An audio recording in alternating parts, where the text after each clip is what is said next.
Hello there, and welcome to Secretum Histories, where curiosity settles beside you like an old friend and ancient stories drift softly through the quiet of the evening. Tonight's journey leads us into the heart of a storm that once carried a god's name.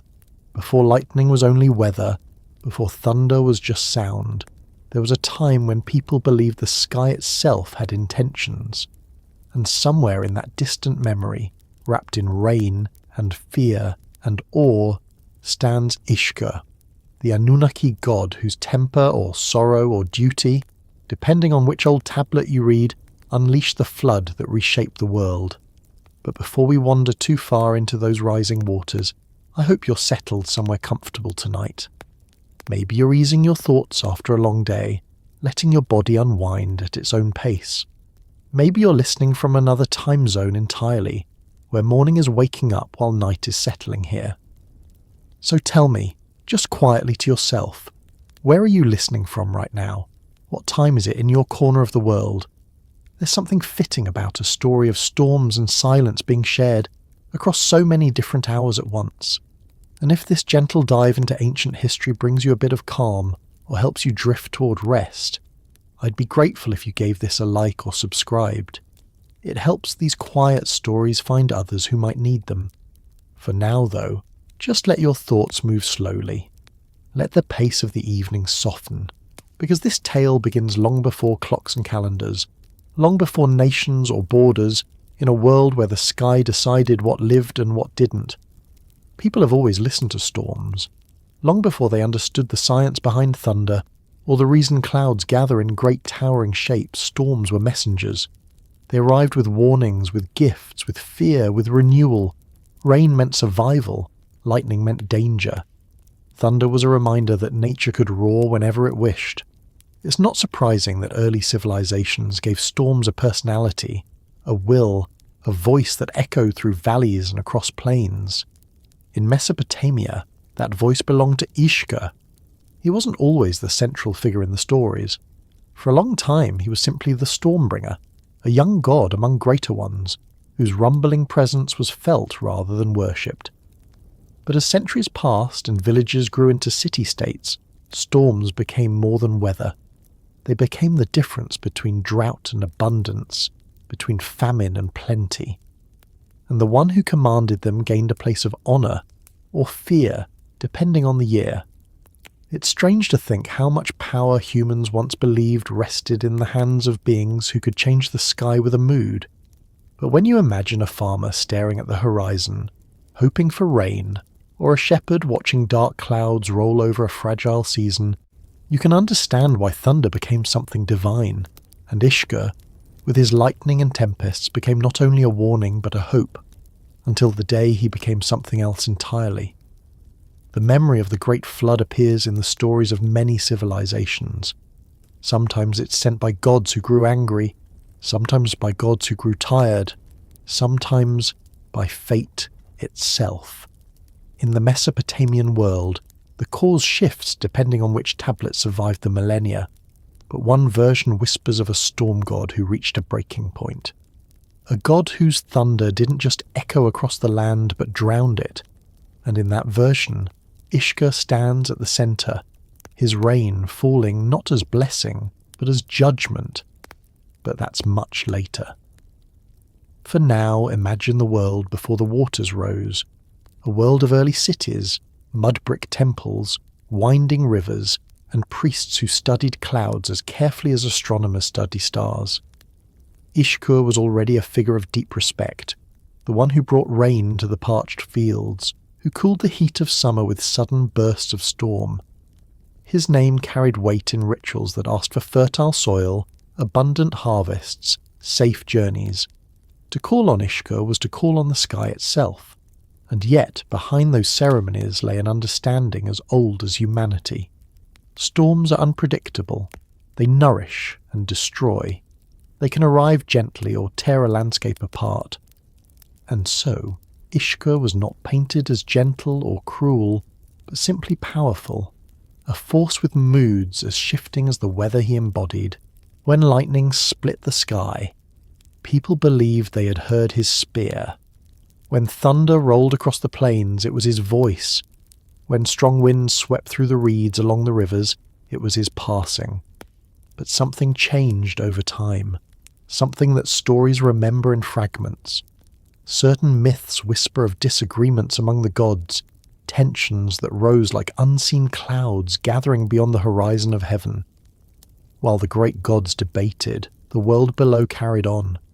People planted and harvested, prayed and feared, lived and hoped, and the sky watched, holding its breath. There are versions of this story where Ishkur is merely following the commands of higher gods, carrying out a flood that was ordered by others. But tonight, in the version passed along through soft shadows and ancient memory, Ishkur is not simply a messenger. He is the storm, and the storm has a choice. Before the deluge began, there are tales of strange signs across the sky, thunder that arrived out of season, winds that whispered through the night with unfamiliar tones. The priests who studied the heavens reported omens they couldn't fully understand. In some cities, offerings increased. In others, fear grew quietly. But many simply went about their lives, unaware that something unimaginable was drawing close. Imagine living in a world without modern forecasts, where storms were not predicted but interpreted. Every shift in the sky carried meaning. Every cloud formation brought questions. Farmers looked upward with concern. Sailors watched the river's surface for hints of changing weather. Parents told children to stay near when winds turned colder without warning. Stories became the way people made sense of what they couldn't control. And somewhere above, in the realm the ancients believed was home to the Anunnaki, Ishkur listened to the state of the world, to the gods' debates, to the restlessness of the earth, to the growing tension between divine expectations and human behaviour. A storm in the oldest myths is never just water and wind. It is emotion made visible, and the flood is a decision. When the first heavy drops began to fall, no one imagined what they would become. Rain was part of life. Even sudden storms were nothing new. People watched the darkening sky with caution but not fear. Thunder echoed, low and distant, then closer, then constant. Rivers swelled, but rivers often swelled, until the banks broke, and then broke again, and then the world began to shift under the weight of water that refused to stop falling. This is where Ishkur steps from myth into something larger, not simply a god of storms, but the force behind an event so massive it reshaped the memory of entire civilizations. And as the rain kept falling, the question wasn't why it happened. Ancient minds rarely asked why the divine acted. The question was how to survive it. Priests tried to read the messages in the clouds, but by then the sky no longer carried messages. It carried judgment, or cleansing, or chaos. The stories disagree, but they all agree on one thing. The rain did not stop, but we are not yet at the height of the flood. That moment belongs later in the story, when Ishkur's storm becomes the defining event of an age. For now we linger in the calm before the deluge truly begins. The air is heavy, the sky is restless, and the people below have no idea how quickly their world is about to change. As we move onward, we'll follow the rise of Ishkur himself, the young storm-bearer who would grow into a god whose name was spoken in fear and reverence.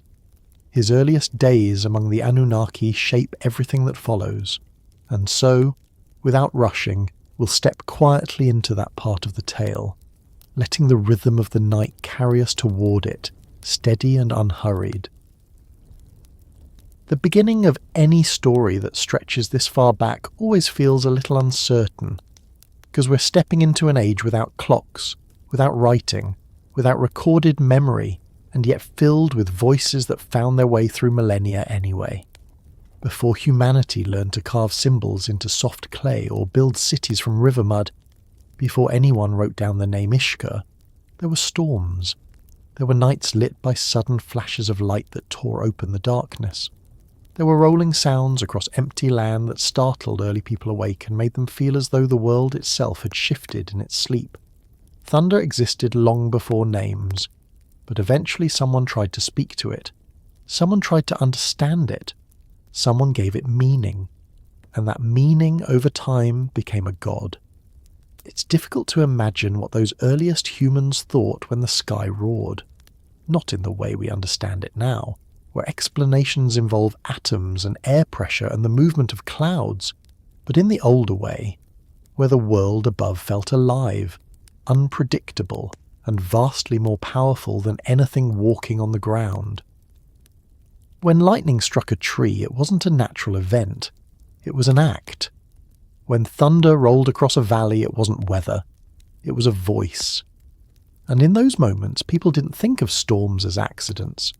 They saw intention behind them, emotion, personality, something aware.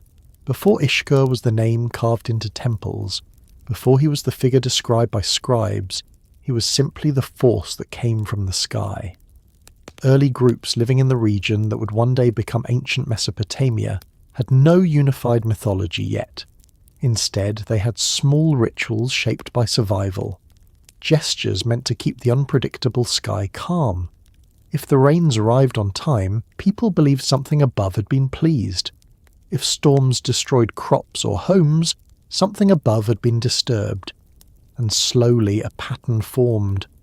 Humans looked up at the sky and began to see not just clouds but presence. We sometimes picture early civilizations as primitive or unaware, but the truth is that ancient people observed their surroundings with incredible precision. They studied the way wind shifted before rain. They learned how the scent of the air changed before a storm. They watched the horizon, the movement of shadows, the colour of approaching clouds. And while they didn't explain these things with physics, they explained them with story. Story was the first science, the first tool to make sense of a world too large to understand directly. And in that world, thunder needed a voice, lightning needed a hand, storms needed a purpose. These forces shook the ground, shaped the rivers, and carved the land. They could not simply be weather. They had to be will. Imagine a group of early settlers along the banks of the Tigris, gathering under a crude shelter while a storm rolled in. Their fires struggled against the wind. Their tools rattled. The dark clouds above them began to churn with flickering light. Each flash illuminated the land for a single moment before disappearing again. To them, it wasn't just brightness. It was a momentary opening of something greater. And when the sharp crack of lightning split the sky, no one thought of electrons. They thought of command, authority, a decision made in the heavens. At some point, these storm patterns became tied to a name. Not necessarily the full form that would appear in later myths, but a sound, a phrase, a title that captured the presence felt in the sky. This early name didn't survive into writing, but its existence is echoed in later texts that mention Ishkur's predecessors, the earlier storm gods who were later folded into his identity. Ishkur, as we know him from Sumerian inscriptions, already carried centuries of older belief beneath his title. Before he became the storm god of a structured pantheon, he was the personification of something that terrified and nourished at the same time. The people who lived in the floodplains of Mesopotamia had an intimate relationship with storms. Rain meant life, but too much rain meant destruction. When the Tigris or Euphrates overflowed, entire communities could be washed away. Livestock drowned, bridges vanished, fields turned to mud, and these floods were unpredictable. There were years of blessing and years of ruin. People naturally sought causes, and the cause, they believed, came from the sky. Before humans remembered their own names in written form, thunder already had one. It belonged to the god they believed controlled the storms. That early identity was shaped by fear, gratitude, and the need to understand forces larger than themselves. People didn't worship storms out of simple reverence. They did it because survival depended on it. Appeasing a storm god meant hoping the rains would arrive gently, that lightning would strike far from their homes, that the flood would nourish rather than destroy. As communities grew and small villages became more organized, the idea of the storm god became more structured. Rituals turned into ceremonies, Ceremonies turned into tradition, and tradition turned into religious practice. Ishkur emerged more clearly from this process.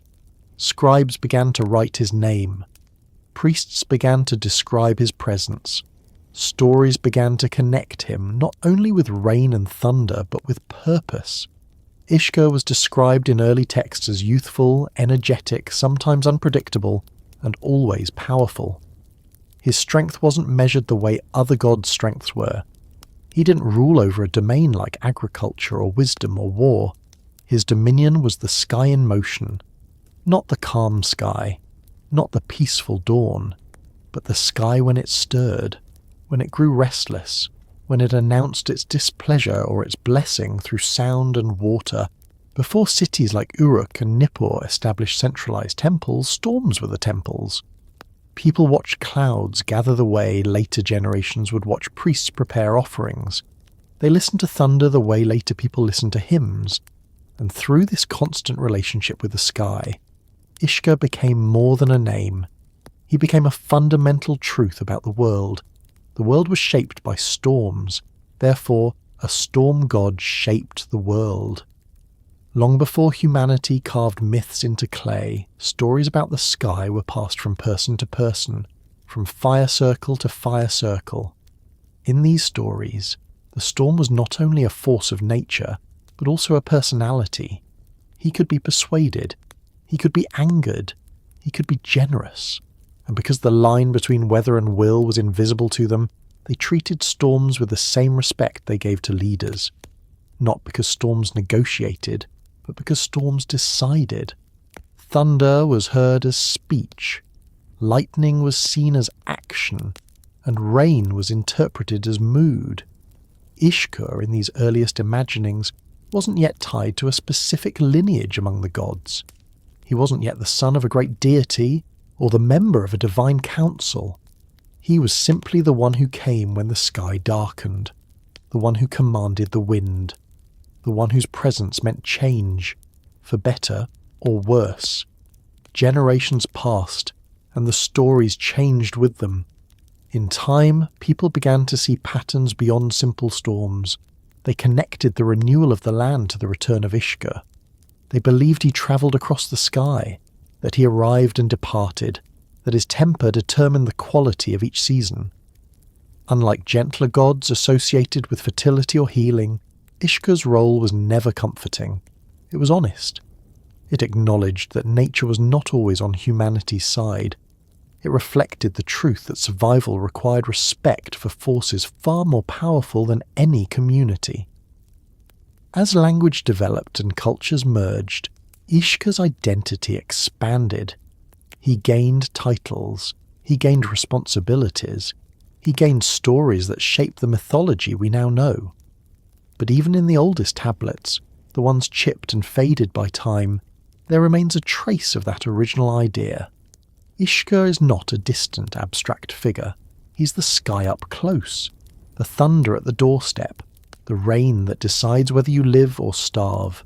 And this proximity made him both beloved and feared. When humanity finally began leaving written records, those writings didn't create Ishkur. They recorded him. They captured a presence already deeply rooted in collective memory. And in those early inscriptions, you can feel the weight of generations behind the words. Ishkur wasn't invented, he was recognized. The first cities built temples to him, not because he demanded them, but because people wanted some kind of anchor. They wanted a way to speak to the sky that felt organized, intentional, hopeful. They wanted reassurance that storms could be negotiated with, that if something went wrong, there was a reason. And if there was a reason, perhaps there was a remedy. Before humans remembered their own names in the pages of history, they remembered the storms that ruled their world. And in giving those storms a name, they laid the foundation for one of the most enduring and transformative myths ever told. The story of Ishkur didn't begin with the flood. It began here, in the earliest fear and fascination with the sky.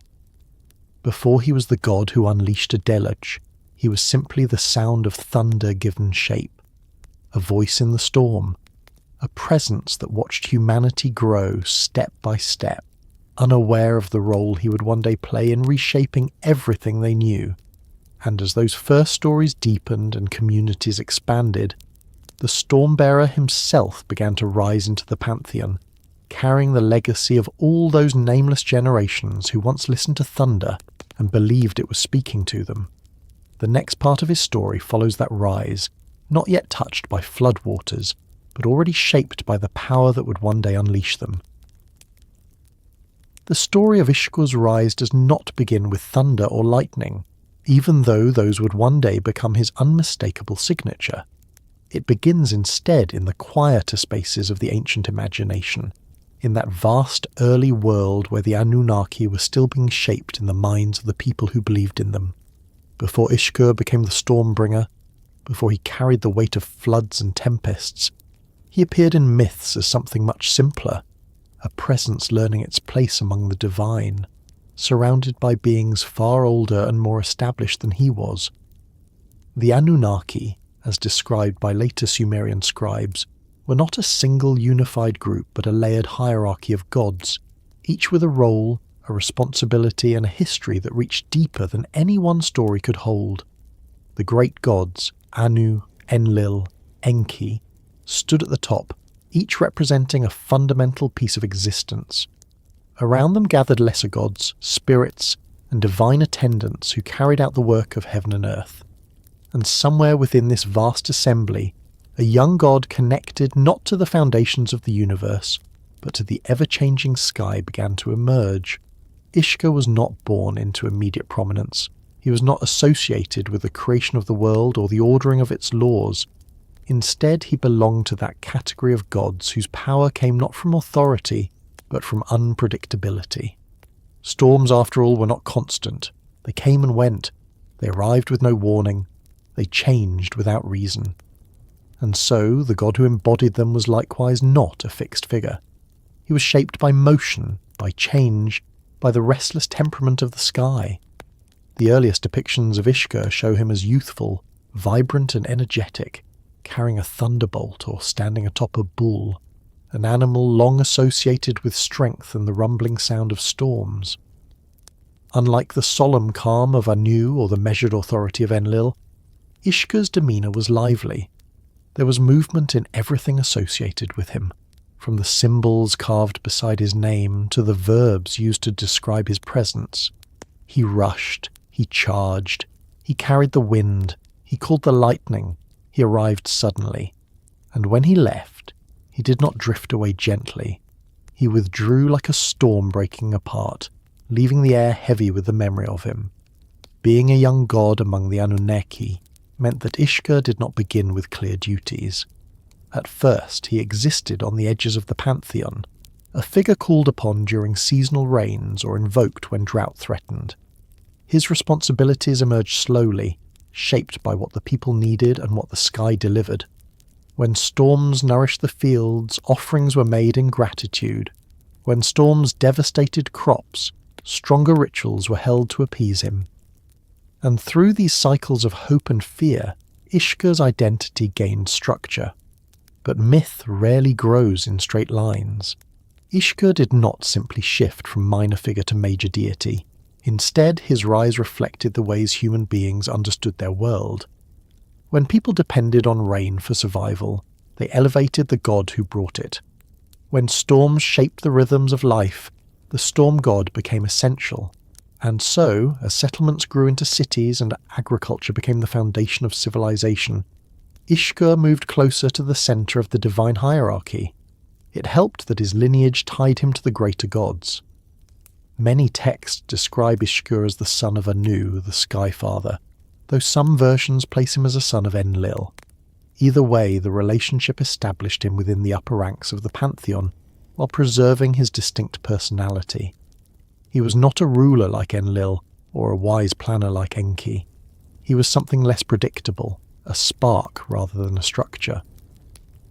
The younger generation of gods often carried roles that reflected change, conflict, or the forces of nature that refused to stay controlled. Ishkur fit this perfectly. In some myths, he appears as a messenger running between the great gods, carrying commands with the swiftness of the wind.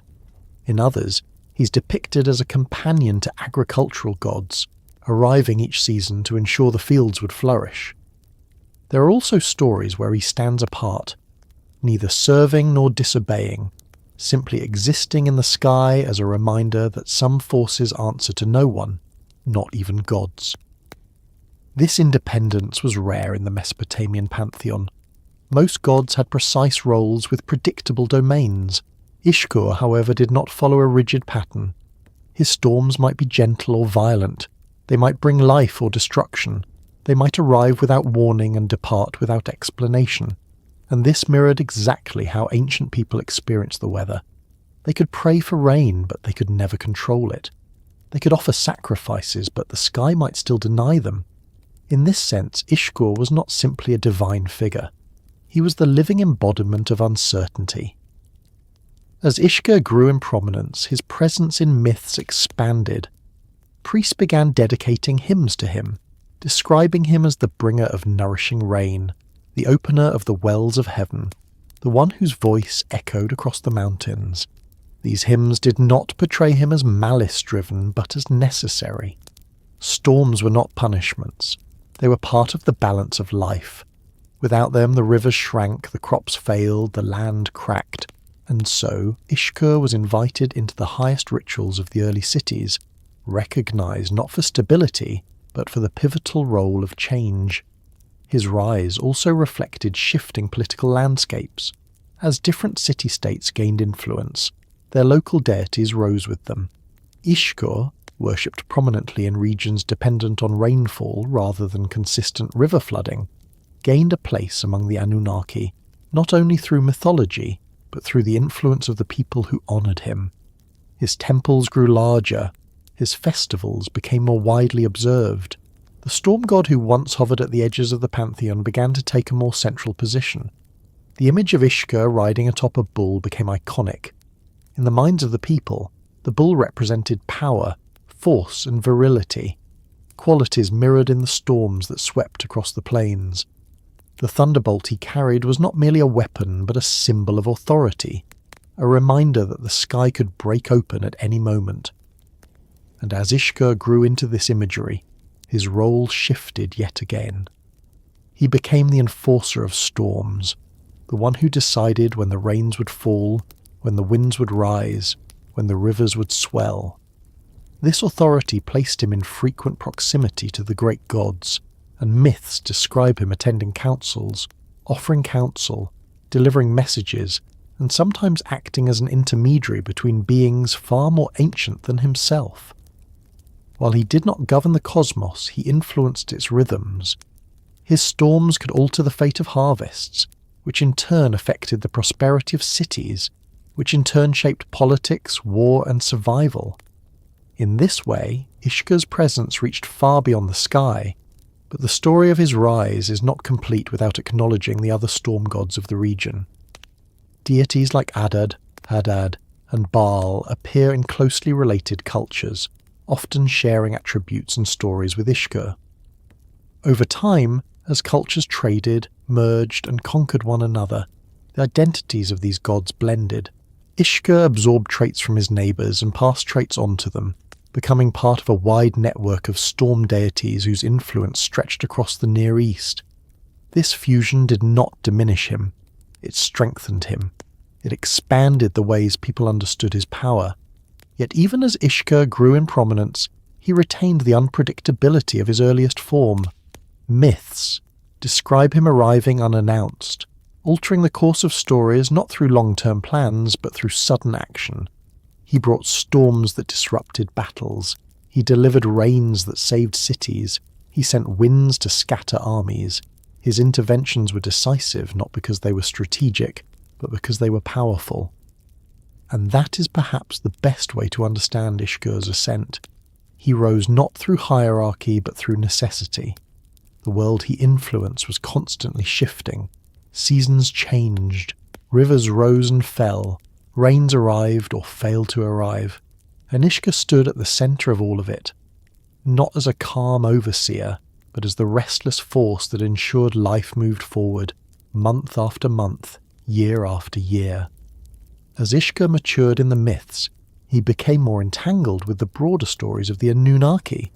His role expanded from simple stormbringer to participant in cosmic debates, divine conflicts, and decisions that shaped the fate of humanity. He learned the weight of responsibility. He learned the consequences of power, and eventually he would learn that storms, once unleashed, could do more than bring rain. They could reshape the world. But that part of his story still lies ahead. For now, Ishkur stands as the young storm-bearer, full of energy and purpose, finding his place among beings older and more experienced than himself. He's still growing, still learning, still becoming the god whose voice would one day echo through a flood that changed the memory of the world. And as we move forward, the next part of Ishkur's story will bring him into the Council of Heaven, where lightning would not only strike the earth, but strike through the decisions of gods themselves. The Great Council of the Anunnaki was not a single room or chamber the way later mythologies sometimes imagined it. It was a concept older than architecture, a gathering of divine presence rather than bodies, a place where the forces that shape the world met to determine the rhythms of existence. In the earlier stories, this council functioned less like a royal court and more like a conversation among powers whose decisions could tilt the balance of creation itself. And it was into this environment that Ishkur entered, still young by the standards of the gods, but growing rapidly into a figure whose storms could no longer be ignored. The older gods held authority rooted in the foundations of the world. Anu ruled the heavens with calm certainty. Enlil governed the air and destiny with a seriousness that made even the other gods approach him with caution. Enki shaped the deep places of the earth and the laws that governed life. Their voices carried the weight of ages, and their relationships formed the backbone of the divine hierarchy. Any god wishing to influence the direction of the world had to navigate their presence. Ishkur, however, did not arrive in the council as a careful negotiator or a passive observer. He came as a storm in human form, a force who did not know how to enter quietly, because the sky itself never entered quietly. His presence in the council did not go unnoticed. Some saw potential in him, others saw disruption. All recognized that the god who commanded the storms could not remain a minor figure forever. The mythology that places Ishkur within these heavenly deliberations often emphasizes a key feature of his character, his refusal to soften his nature for the sake of divine etiquette. Where other gods chose their words with care, Ishkur spoke with the frank directness of thunder. Where older gods moved with measured deliberation, he shifted like weather, abrupt changes and sudden flashes marking his every action. There was something refreshing about it and something alarming. In a council where order and structure were paramount, Ishkur introduced the unpredictable. This unpredictability created moments of tension, not aggression, but friction. The great gods valued harmony, the careful balance that kept the universe steady. Storms were necessary, yes, but only when controlled, timed, and aligned with the needs of the earth. Ishkur, however, viewed storms differently. To him, storms were honest expressions of the sky's forces. They did not wait for convenient moments or polite permission. They arrived as they needed to, as the world demanded. And in this belief lay the first subtle conflict between Ishkur and some of the council's more rigid members. One story recounts a meeting in which the gods gathered to decide the cycle of seasons for the coming years. Enlil, the powerful air god, presented a structured plan that reflected his precise nature. Rivers would rise at appointed times, winds would shift in predictable patterns, rains would fall according to carefully measured rhythms. The world, under his guidance, would follow a clear and reliable order. When Ishkur heard this, he disagreed. Not rudely, but firmly. The sky, he argued, did not fit into rigid calendars. Storms did not check schedules before arriving. Rains did not consult charts. Nature breathed with unpredictability. Attempting to compress it into exact patterns would only create imbalance. Fields needed spontaneity. Rivers needed variation. Farmers depended not on perfect order, but on the sky's natural pulse. This disagreement did not spark conflict. but it highlighted a difference in philosophy. Enlil approached the world like an architect. Ishkur approached it like a witness to its rhythms. Both cared deeply about the earth, but they interpreted its needs in different ways. And because Ishkur was still rising into his authority, he didn't bow simply because older gods expected him to. He respected them. He listened to them. But he didn't yield his nature.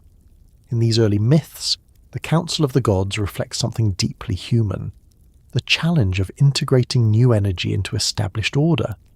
Ishkur represented change, movement, and the raw vitality of the sky. His elders represented stability, foundation, and tradition. The interaction between these two forces shaped not only Ishkur's role, but the future of the pantheon itself. As time passed, Ishkur's storms became part of the council's calculations. His voice was not only heard, but expected. When the gods discussed matters involving growth, destruction, renewal, or punishment, Ishkur's presence mattered. His storms could create life or end it. His lightning could bless fields or burn them. His rains could fill rivers or drown villages. And this duality made him uniquely powerful. But it also placed him at the centre of certain debates. The gods did not always agree on how humanity should be treated. Some believed humans were valuable partners in maintaining the world. Others viewed humans as noisy, restless beings who required guidance or restraint. Ishkur, whose storms frequently touched human lives directly, often found himself navigating these disputes with more emotion than the older gods preferred. There are myths that describe Ishkur stepping forward during one such debate, arguing on behalf of farmers who depended on rain. Other gods suggested withholding storms to discipline humanity for some perceived offence, but Ishkur refused. People needed water. Without it, civilizations collapsed. Withholding rain was not justice, it was cruelty. His willingness to challenge divine decrees surprised many in the council. It also revealed that his relationship with humanity was not merely functional, it was personal. Storms interact with the world more intimately than distant cosmic forces. People prayed to Ishkur directly. They looked up at his clouds and waited with hope or fear. They saw his power not through distant myths, but through the rain they felt on their skin. And because Ishkur understood this connection, he did not always agree with the detached reasoning of the older gods. This tension contributed to his reputation as the god who would not bow. He followed his nature. He listened to his instincts.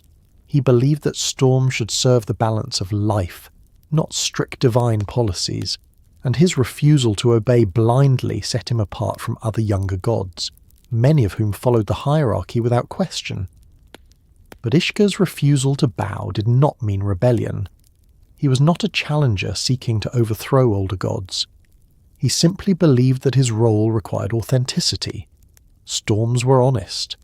They did not disguise their intentions. They did not pretend to be tame. They shook the world precisely because the world needed to be shaken at times.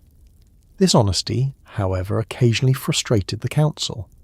When decisions required subtlety, Ishkur's directness seemed out of place. When caution was needed, his decisive nature clashed with careful deliberation. And yet, despite these differences, the gods relied on him. When danger threatened from the great mountains, they called upon his thunder. When drought spread across the land, they turned to him for rain. When omens signalled imbalance, they looked to him to restore it. His storms were not the chaotic tantrums humans sometimes imagined. They were interventions. They were corrections. They were his way of participating in the divine governance of the world. And as the years passed, Ishkur grew into this responsibility, learning when to unleash his power and when to withhold it.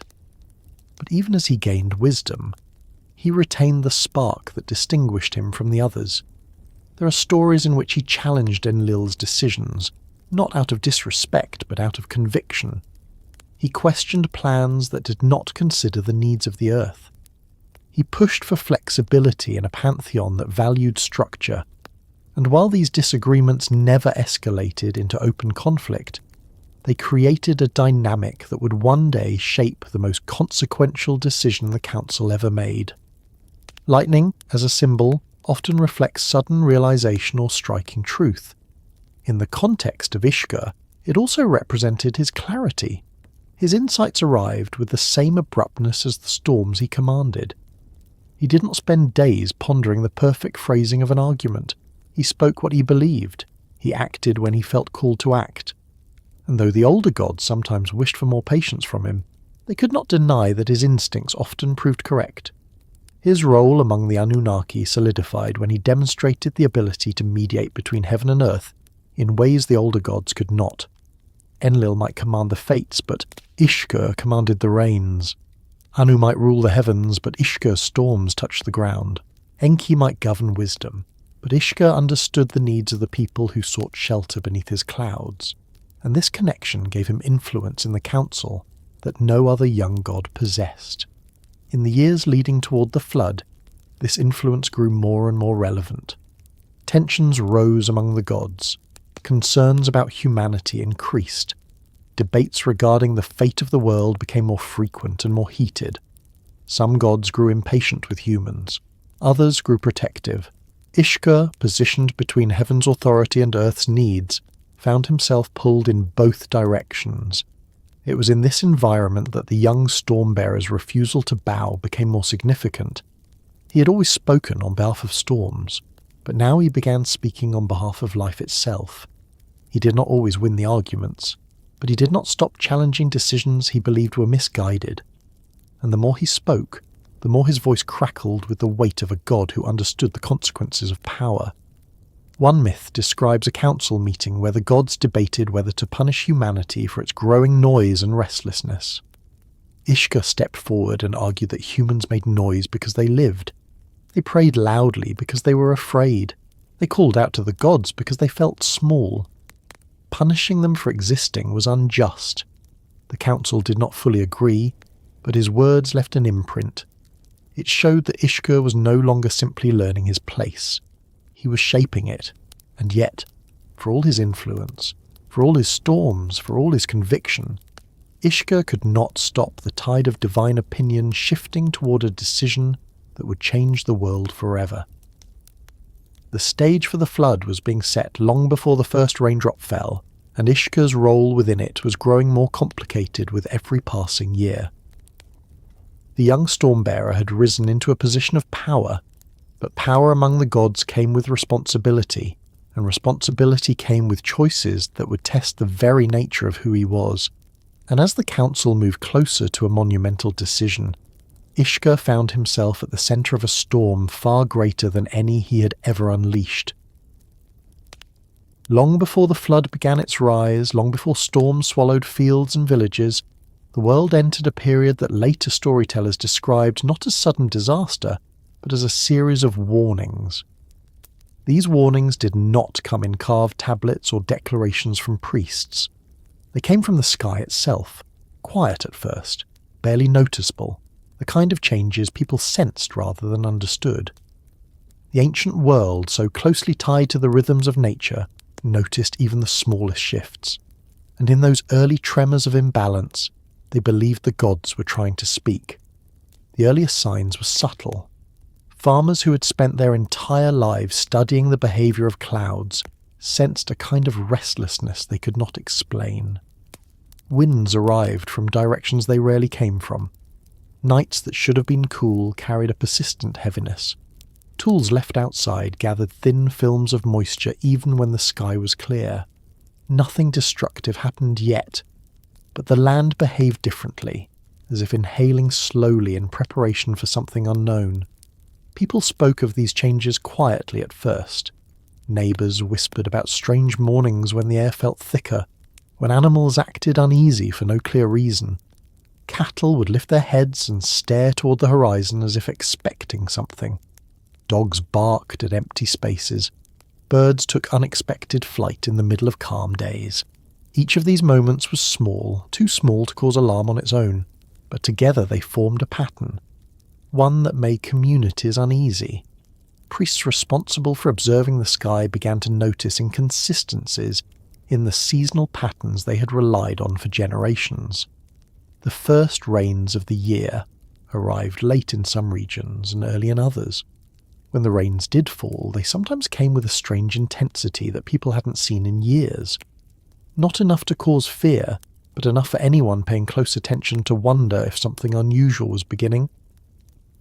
The priests consulted omens, sifted through memories of earlier anomalies, and debated quietly among themselves. None could identify a clear cause, but all agreed the sky seemed unsettled. In myths, the gods rarely acted without reason. When the sky changed, people assumed something divine was shifting, and when shifts continued over many months, those assumptions deepened into anxiety.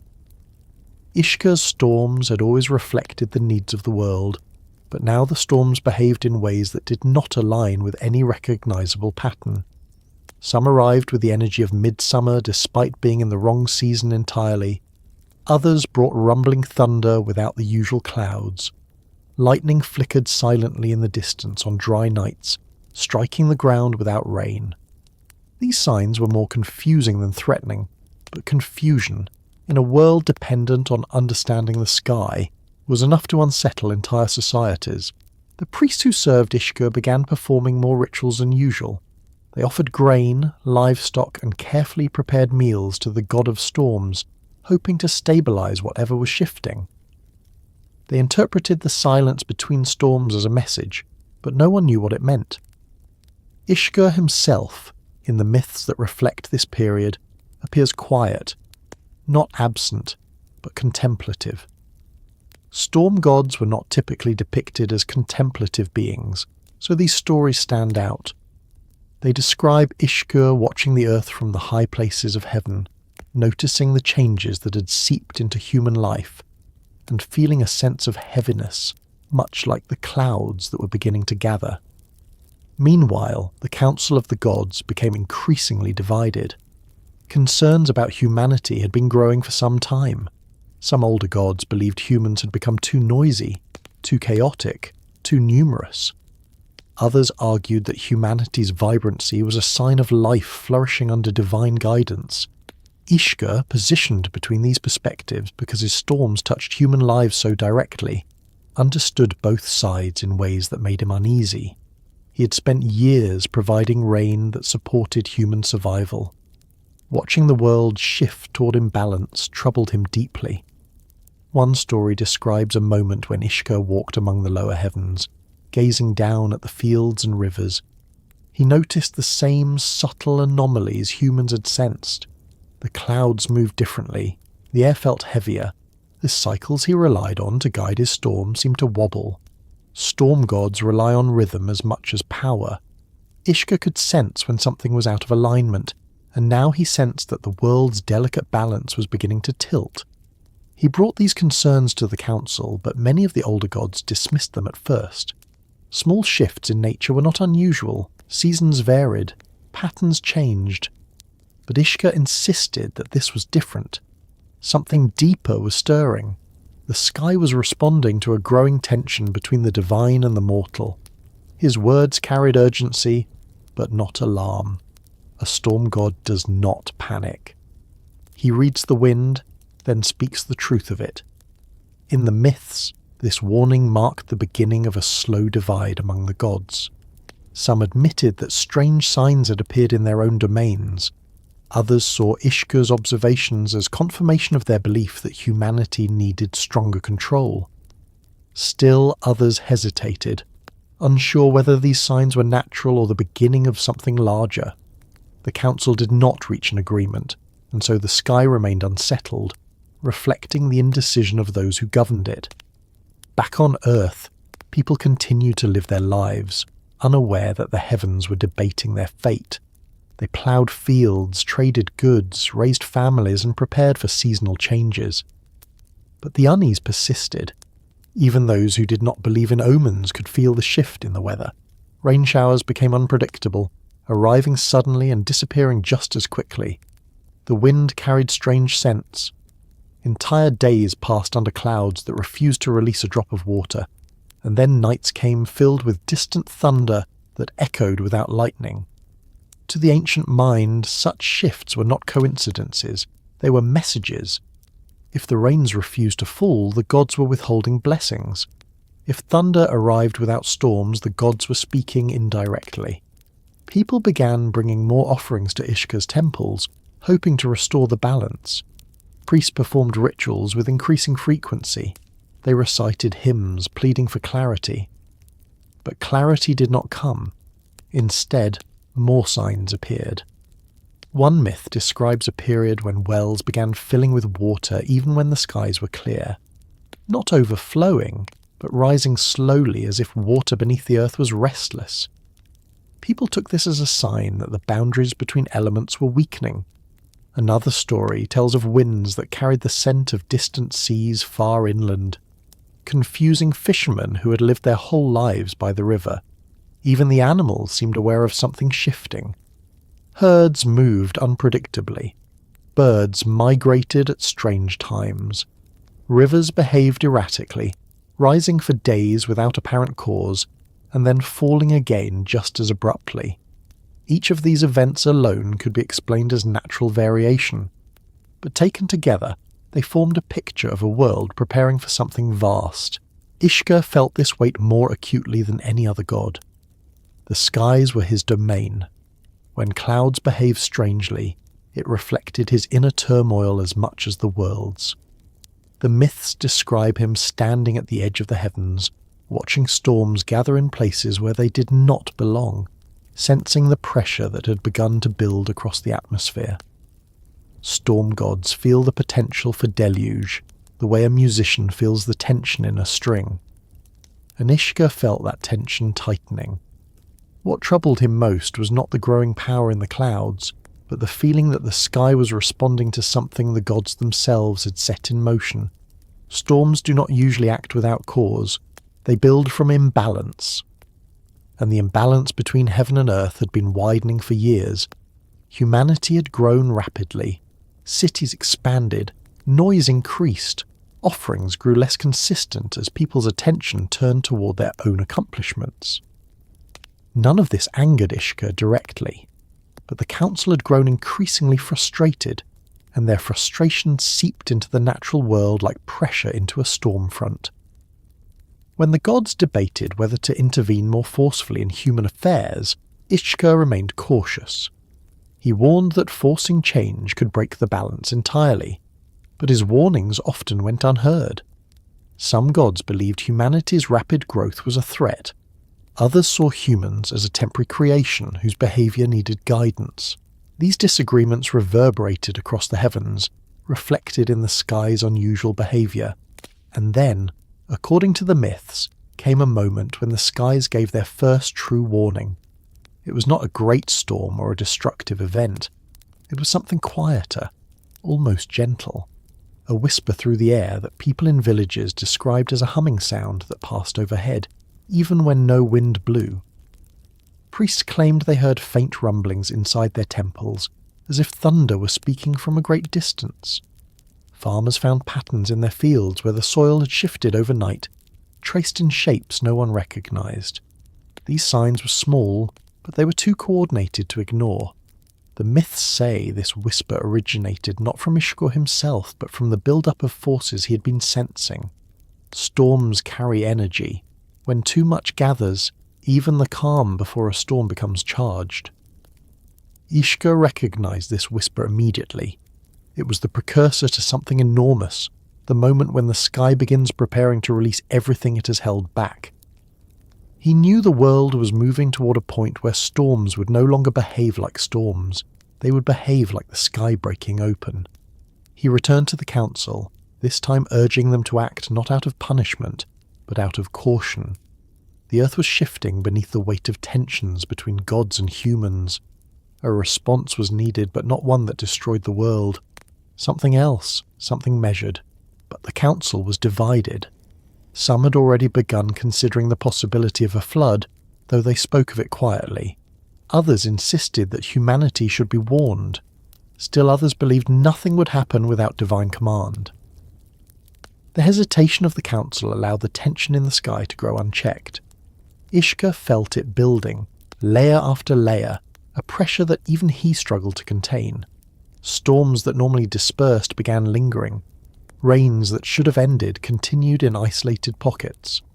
Thunder rolled across clear skies, water pooled in unexpected places, and the ancient world, sensitive to every change in nature, felt something closing in.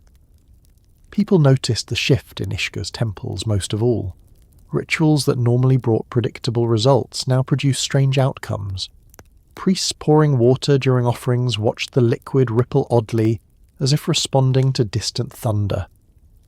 Incense smoke twisted in unnatural patterns. Torches sputtered even without wind. Worshippers interpreted these signs as Ishkur preparing for something. They didn't know what it was, but they felt the weight of it in every ceremony. The stories reflect a growing sense of inevitability. The sky had begun to turn against the earth not out of cruelty but out of imbalance, and imbalance always seeks release. Ishkur, who had spent his existence bringing storms that nourished life, sensed that the storms gathering now carried a different purpose. They were heavier, denser, more insistent. They pulled on him as if asking for permission to break free. He resisted at first. Storm gods do not unleash their full power lightly. But Ishkur could not hold back the growing force forever. The sky acts according to its nature, and its nature had begun responding to tensions that surpassed any single deity's control. By the time the final signs appeared, strange tides, red-tinged clouds at dusk, thunder that rolled for hours with no rain behind it, people understood that something enormous was drawing near. Priests pleaded with the gods, farmers prayed, families gathered inside their homes as if instinctively preparing. No one knew exactly what would happen, but everyone sensed the same thing. The balance of the world had shifted, and in that fragile moment, between awareness and catastrophe, the sky whispered one last time. A long, low hum that moved across the land just before dawn, too steady to be thunder, too quiet to be wind. People woke from sleep, hearts pounding, sensing a message they could not interpret. Ishkur felt it too. The sky had made its decision. The deluge was no longer a possibility. It was only a matter of time. And as the air thickened and the clouds darkened, Ishkur understood what was coming. The storm that would drown the world had begun to gather. The decision to flood the world did not appear suddenly, nor did it rise from one god's anger or one moment of disappointment. It formed slowly, shaped by tensions that had been growing for years across the heavens. Tensions that eventually spilled into the natural world just as rising waters would spill across the earth. In the old stories, the flood is often remembered as a single act of divine judgment, clean and simple, a moment when the gods decided humanity had crossed a line. But when you move deeper into the myths, the picture becomes more complicated. The flood was not a simple punishment. It was the result of a long, difficult debate among the Anunnaki, a debate fueled by their disagreements, their frustrations, and the widening gap between heaven and earth. As the sky grew stranger and signs of imbalance multiplied, the Council of the Gods met more frequently. These gatherings were not calm discussions, but uneasy sessions filled with conflicting opinions. Some believed the world was becoming too chaotic. Others argued that humans were simply growing in number and complexity, the same way nature itself evolved. Some saw opportunity in humanity's progress. Others saw danger. It was a council divided not along clear lines of good or bad, but along differing interpretations of how the world should unfold. The older gods, who preferred order and predictability, worried that humanity's rapid expansion threatened the balance they had worked to establish. Humans had built cities that never seemed to sleep. They had developed rituals that evolved faster than the gods' patience. They celebrated harvest loudly, built structures that reached toward the sky, and filled the world with noise. These changes were not malicious, but they created friction in a cosmos where divine beings valued quiet cycles and steady rhythms. To some gods, humanity's growing presence felt like an intrusion. There were also concerns about how humans were using the gifts the gods had given them. tools became more complex. Knowledge spread faster than before. New forms of organisation emerged, allowing large communities to form. This progress was remarkable, but it also made the gods uneasy. When humans grew capable of influencing the world in ways once reserved for divine intervention, the boundaries between heaven and earth blurred. Myths from this period describe the gods debating whether humanity was forgetting its place in the cosmic hierarchy. Enlil, one of the most powerful members of the pantheon, is often portrayed as leading the faction that believed humanity had to be restrained. His view was not that humans were evil, but that they were becoming too numerous and too independent. Their noise, their expansion, their ability to change the environment in ways the gods had not planned, all of it felt like a drift away from the original order of creation. Enlil believed a drastic correction was needed, something that would restore the balance, and for him, the flood represented that correction. Not all gods agreed with this approach. Enki, the wise god of water and wisdom, argued that humanity's growth was part of the natural evolution of life. He believed humans should be guided, not destroyed. Their potential, he argued, could be a strength rather than a threat. According to several myths, Enki reminded the council that humans had been created to help sustain the world. Destroying them would harm the balance more than preserve it. Ishkur stood somewhere between these two positions, though he leaned closer to Enki's caution than Enlil's severity. As the god whose storms touched the earth directly, he understood the fragility of human life in ways the older gods sometimes overlooked. He had watched people rejoice when rain saved their crops. He had watched entire communities struggle through droughts or recover after harsh storms. He knew that humans were resilient, but he also understood how easily they could be overwhelmed. Ishkur sensed that the flood being discussed was not a simple correction. It was an act that could erase entire histories, entire families, entire memories. Still, his influence did not outweigh the momentum building among the more severe gods. Their frustration had grown for too long, and the signs of imbalance in the natural world seemed to confirm their fears. They interpreted the strange behaviour of the wind, the odd movements of the clouds, the rising waters in unexpected places, as evidence that the world itself was calling for intervention. The myths describe the moment the council leaned toward the decision with a kind of heavy silence. It was not a triumphant declaration or a fierce pronouncement. It was a reluctant acceptance, a conclusion reached more out of fear than anger. Some gods believed the flood was necessary to reset the world. Others believed it was simply the natural consequence of divine imbalance, a consequence that could no longer be prevented. There were also political dynamics among the gods. The Anunnaki were not immune to disagreements, alliances, and pride.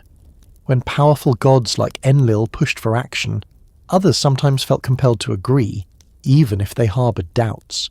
And once the idea of the flood entered the council's conversations, it gained momentum.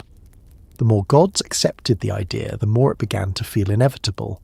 Mythological decisions often move this way, not with sudden declarations, but with slow, accumulating weight. As the decision formed, the skies above the earth reacted. Clouds began to gather more frequently and linger longer.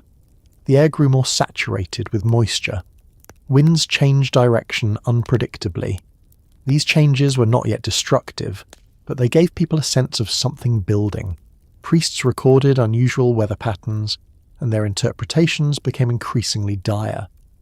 They believed the gods were preparing for something momentous, and in the heavens, Ishkur felt a pressure unlike any he had experienced before. Storm gods understand the language of pressure better than anyone. Pressure in the atmosphere is the invisible force that determines whether storms will gather or disperse. When it builds, storms grow restless. When it breaks, storms are unleashed. And Ishkur sensed the same kind of build-up not only in the sky but in the council itself.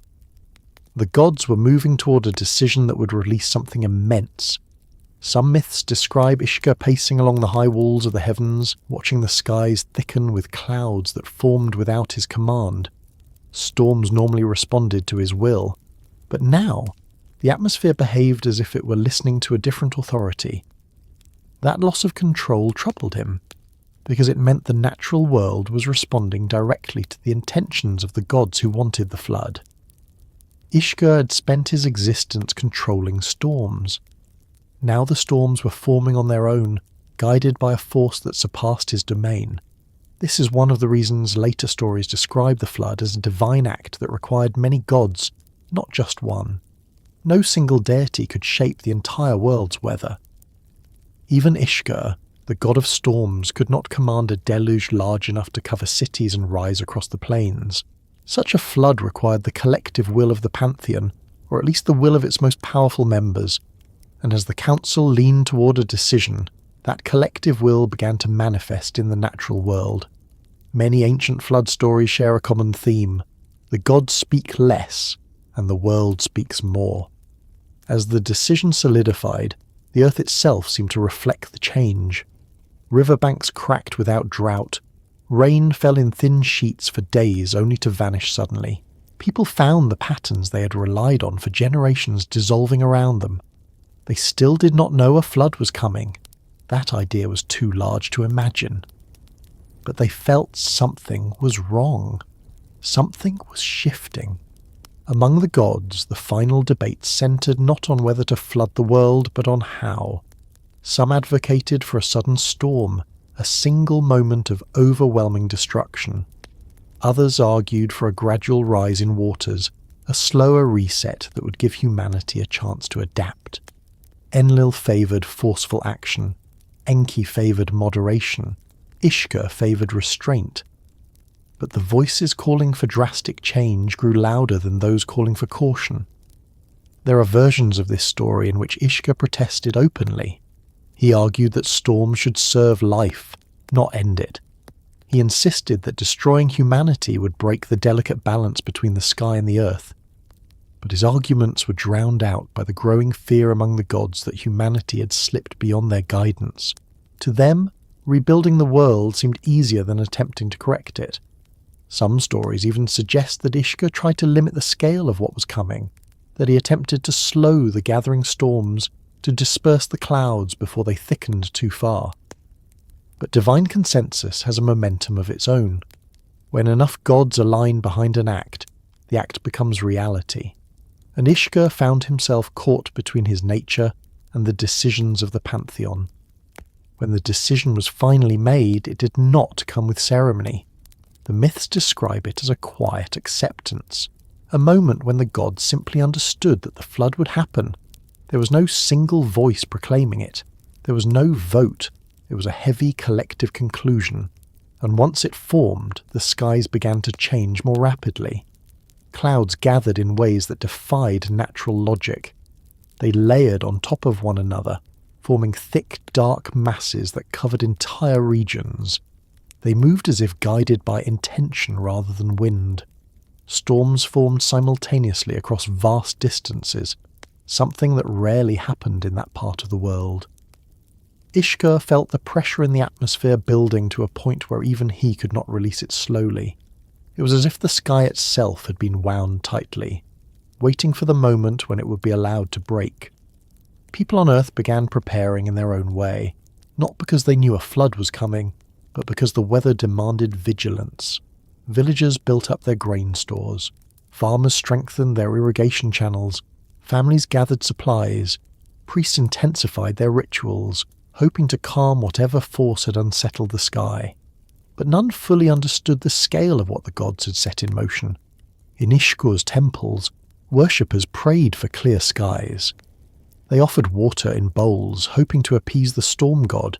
They sang hymns calling for gentle rains. But Ishkur knew the flood was no longer something that could be stopped by offerings. It had become an act of divine agreement, a decision made far above the reach of human rituals. The storms forming now were not his storms. They belonged to the will of the gods who wanted the world reset. This realization pained him. Ishkur had always taken pride in the storms he brought. They were unpredictable, yes, but they served a purpose. They nourished the earth, tested its resilience, and reminded people of their connection to the cosmos. But the flood being prepared was different. It was not a storm. It was the unravelling of the sky. The myths describe a moment when Ishkur looked down at the world one last time before the storms were unleashed. He did not see sin. He did not see rebellion. He saw people trying to live, families working together, communities building their futures, children playing in the riverbanks, farmers preparing their fields. And something in him resisted the idea that all of this should be washed away. But resistance alone could not stop what had already been decided. The clouds continued gathering. The skies grew darker. The pressure in the atmosphere reached a point beyond anything Ishkur had known. The gods prepared for the moment when the heavens would open fully. And in that heavy silence before the first drop fell, Ishkur felt the weight of a decision that would change not only the world below but his own relationship with storms forever. The moment the heavens finally opened did not arrive with a single strike of lightning or a sudden roar of thunder. It arrived the way most enormous things do, quietly at first, almost gently, as if the sky itself were taking a breath before unleashing everything it had held inside. People later remembered this moment with fear, reverence, or disbelief, depending on which story survived in their region. But in the oldest versions of the myth, the beginning of the deluge is described as unsettling in its subtlety, a soft but unmistakable shift that signalled the world was about to change. For Ishkur, the experience was even more profound. Storms had always answered his call. Clouds gathered when he beckoned. Winds bent to his intention. Lightning followed the rhythm he set. But now the sky behaved as if driven by an authority beyond even his own. He felt storms forming not as extensions of his will, but as manifestations of a decision the pantheon had reached without him. He stood in the high reaches of the heavens, watching the atmosphere tighten around itself, sensing the pressure of the world rising, forcing the clouds to swell until they could no longer hold. The stories say that Ishkur felt torn in that moment. He was the storm god. The deluge that the council had decided upon would be carried out through the very element he controlled. But control was not the same thing as choice. Ishkur did not want to destroy the world. He did not want to erase the people who prayed to him, depended on him, and lived their entire lives under his sky. Yet, as much as he tried to restrain the growing pressure, the force behind it kept building. The flood was not only a decision, it had become a momentum. The final catalyst came when the council delivered its collective will into the heart of the storms. This was not a command spoken aloud. It was more like a shift in the deepest layers of the cosmos. Divine intention carries weight, and that weight sank into the sky like a stone thrown into water. Ripples spread outward. The tension in the clouds reached its breaking point, and Ishkur, who had felt this build up for months, understood that if he did nothing, the sky might tear itself apart in an uncontrolled burst that would be even more devastating. He stepped forward because he had to. Storms need direction, even destructive ones. Without guidance, they scatter chaotically. With guidance, they strike with purpose. Ishkur could not stop what had been set in motion, but he could choose how it unfolded. And so, with a heaviness that myths rarely describe for him, Ishkur lifted his hands toward the sky and released the constraint he had been holding. The pressure that had been building suddenly surged, racing upward through the layers of the heavens. Clouds convulsed, winds twisted upon themselves, the air cracked with the sound of the world exhaling, and then the sky broke. It did not shatter like glass. It simply opened. A sound echoed across the earth, low and continuous, like a deep vibration that rolled through mountains and plains. In some versions of the story, the first drop of rain fell without wind, without thunder, without lightning, just a single, heavy drop that hit the ground with the weight of a stone. In others, lightning split the sky from horizon to horizon, illuminating the world in a cold flash before darkness swallowed it again. But in all the stories, the rains began in the same unmistakable way, suddenly, fully, without hesitation. People were caught in a moment of shock. Rain was not rare in their world, but this rain felt different. It fell heavier than normal, each drop thick and cold, striking the earth with unusual force. At first, villagers came out of their homes to observe it. They stood in doorways, hands raised, faces turned skyward. Many thought it was simply a large storm, unpredictable but familiar. But the rain did not slow. It grew stronger, more relentless, pouring down with a power none had witnessed before. As the rain intensified, thunder began to roll across the land. Not the usual bursts of sound that came and went between lightning strikes. This thunder was steady, constant, a single, unbroken rumble that filled the air like an unending growl. Animals bolted from the fields. Children cried out. People rushed inside their homes, but even there the sound surrounded them. Some described it as the voice of Ishkur. Others believed it was the murmuring of the gods deciding the world's fate. But Ishkur himself, looking down from the heavens, felt no triumph in that sound, only sorrow mixed with inevitability. Lightning followed, threading through the clouds in long, jagged lines that never seemed to fade. It did not strike the ground every time. Often it remained suspended within the clouds, illuminating them from the inside. These flashes turned the sky into a pulsating sheet of light that cast entire landscapes in alternating shadow and brilliance. Ishkur watched each bolt fall with the same conflicted feeling, knowing that every strike brought the world closer to ruin. Yet even in the myths, Ishkur is not portrayed as cruel during this moment. He's depicted instead as a reluctant participant, guiding forces too immense to contain. He knew the flood would come whether he intervened or not. The council had already determined the world would be washed clean. His role was not to unleash destruction, but to prevent the chaotic collapse of the entire sky. If he refused to guide the storms, the deluge would break unevenly, producing catastrophes worse than those described in the myths. So he shaped the beginnings of the flood in the same way he shaped ordinary storms, with intention. He directed the heaviest rains toward regions where the flood's transformation would begin. He opened the great reservoirs of the sky, allowing sheets of water to fall that human eyes had never witnessed. He coordinated the gathering winds so they would push the storms across the land evenly, rather than letting them cluster in one place. He did not stop the flood, but he ensured it unfolded according to some measure of balance, even in its destruction. As the rain continued, the rivers began to swell. The Tigris and Euphrates, normally the lifelines of Mesopotamian settlements, grew wider and faster than anyone could comprehend. Their banks overflowed within hours. Fields turned into vast pools. Villages closest to the rivers became islands with no hope of escape. Panic spread quickly. Families gathered whatever supplies they could carry. They climbed to rooftops, hills, and higher ground, but the water rose too quickly. In the myths, Ishkur is said to have watched this from above, not with detachment, but with deep conflict. Storm gods are used to seeing the effects of their power, but this was different. This was not a single town losing crops or a region recovering from seasonal floods. This was the unravelling of the entire known world.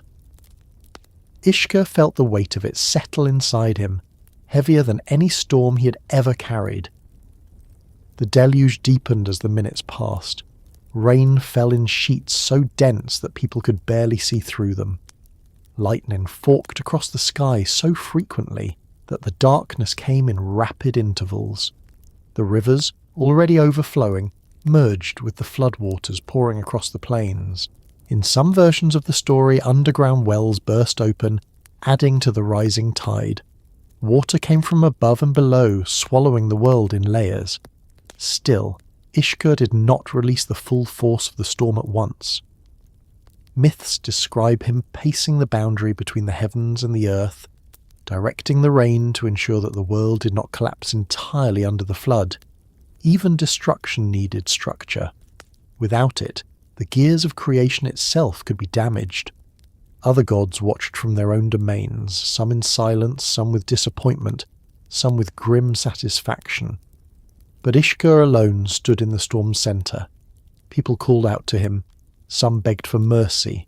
Some demanded explanations. Some simply cried his name as the sky roared back at them. Ishkur heard them all. The prayers reached him through the thunder. They carried the weight of fear and hope and regret. And though he could not answer them, though he could not halt the rain, he felt every voice like a vibration through the storm clouds. There is a part of the myth where Ishkur hesitates for the briefest moment, not because he doubted his role, but because he felt something break inside him. The world he had nurtured with rain would not be the same after this. The people who had depended on his storms would be scattered or gone.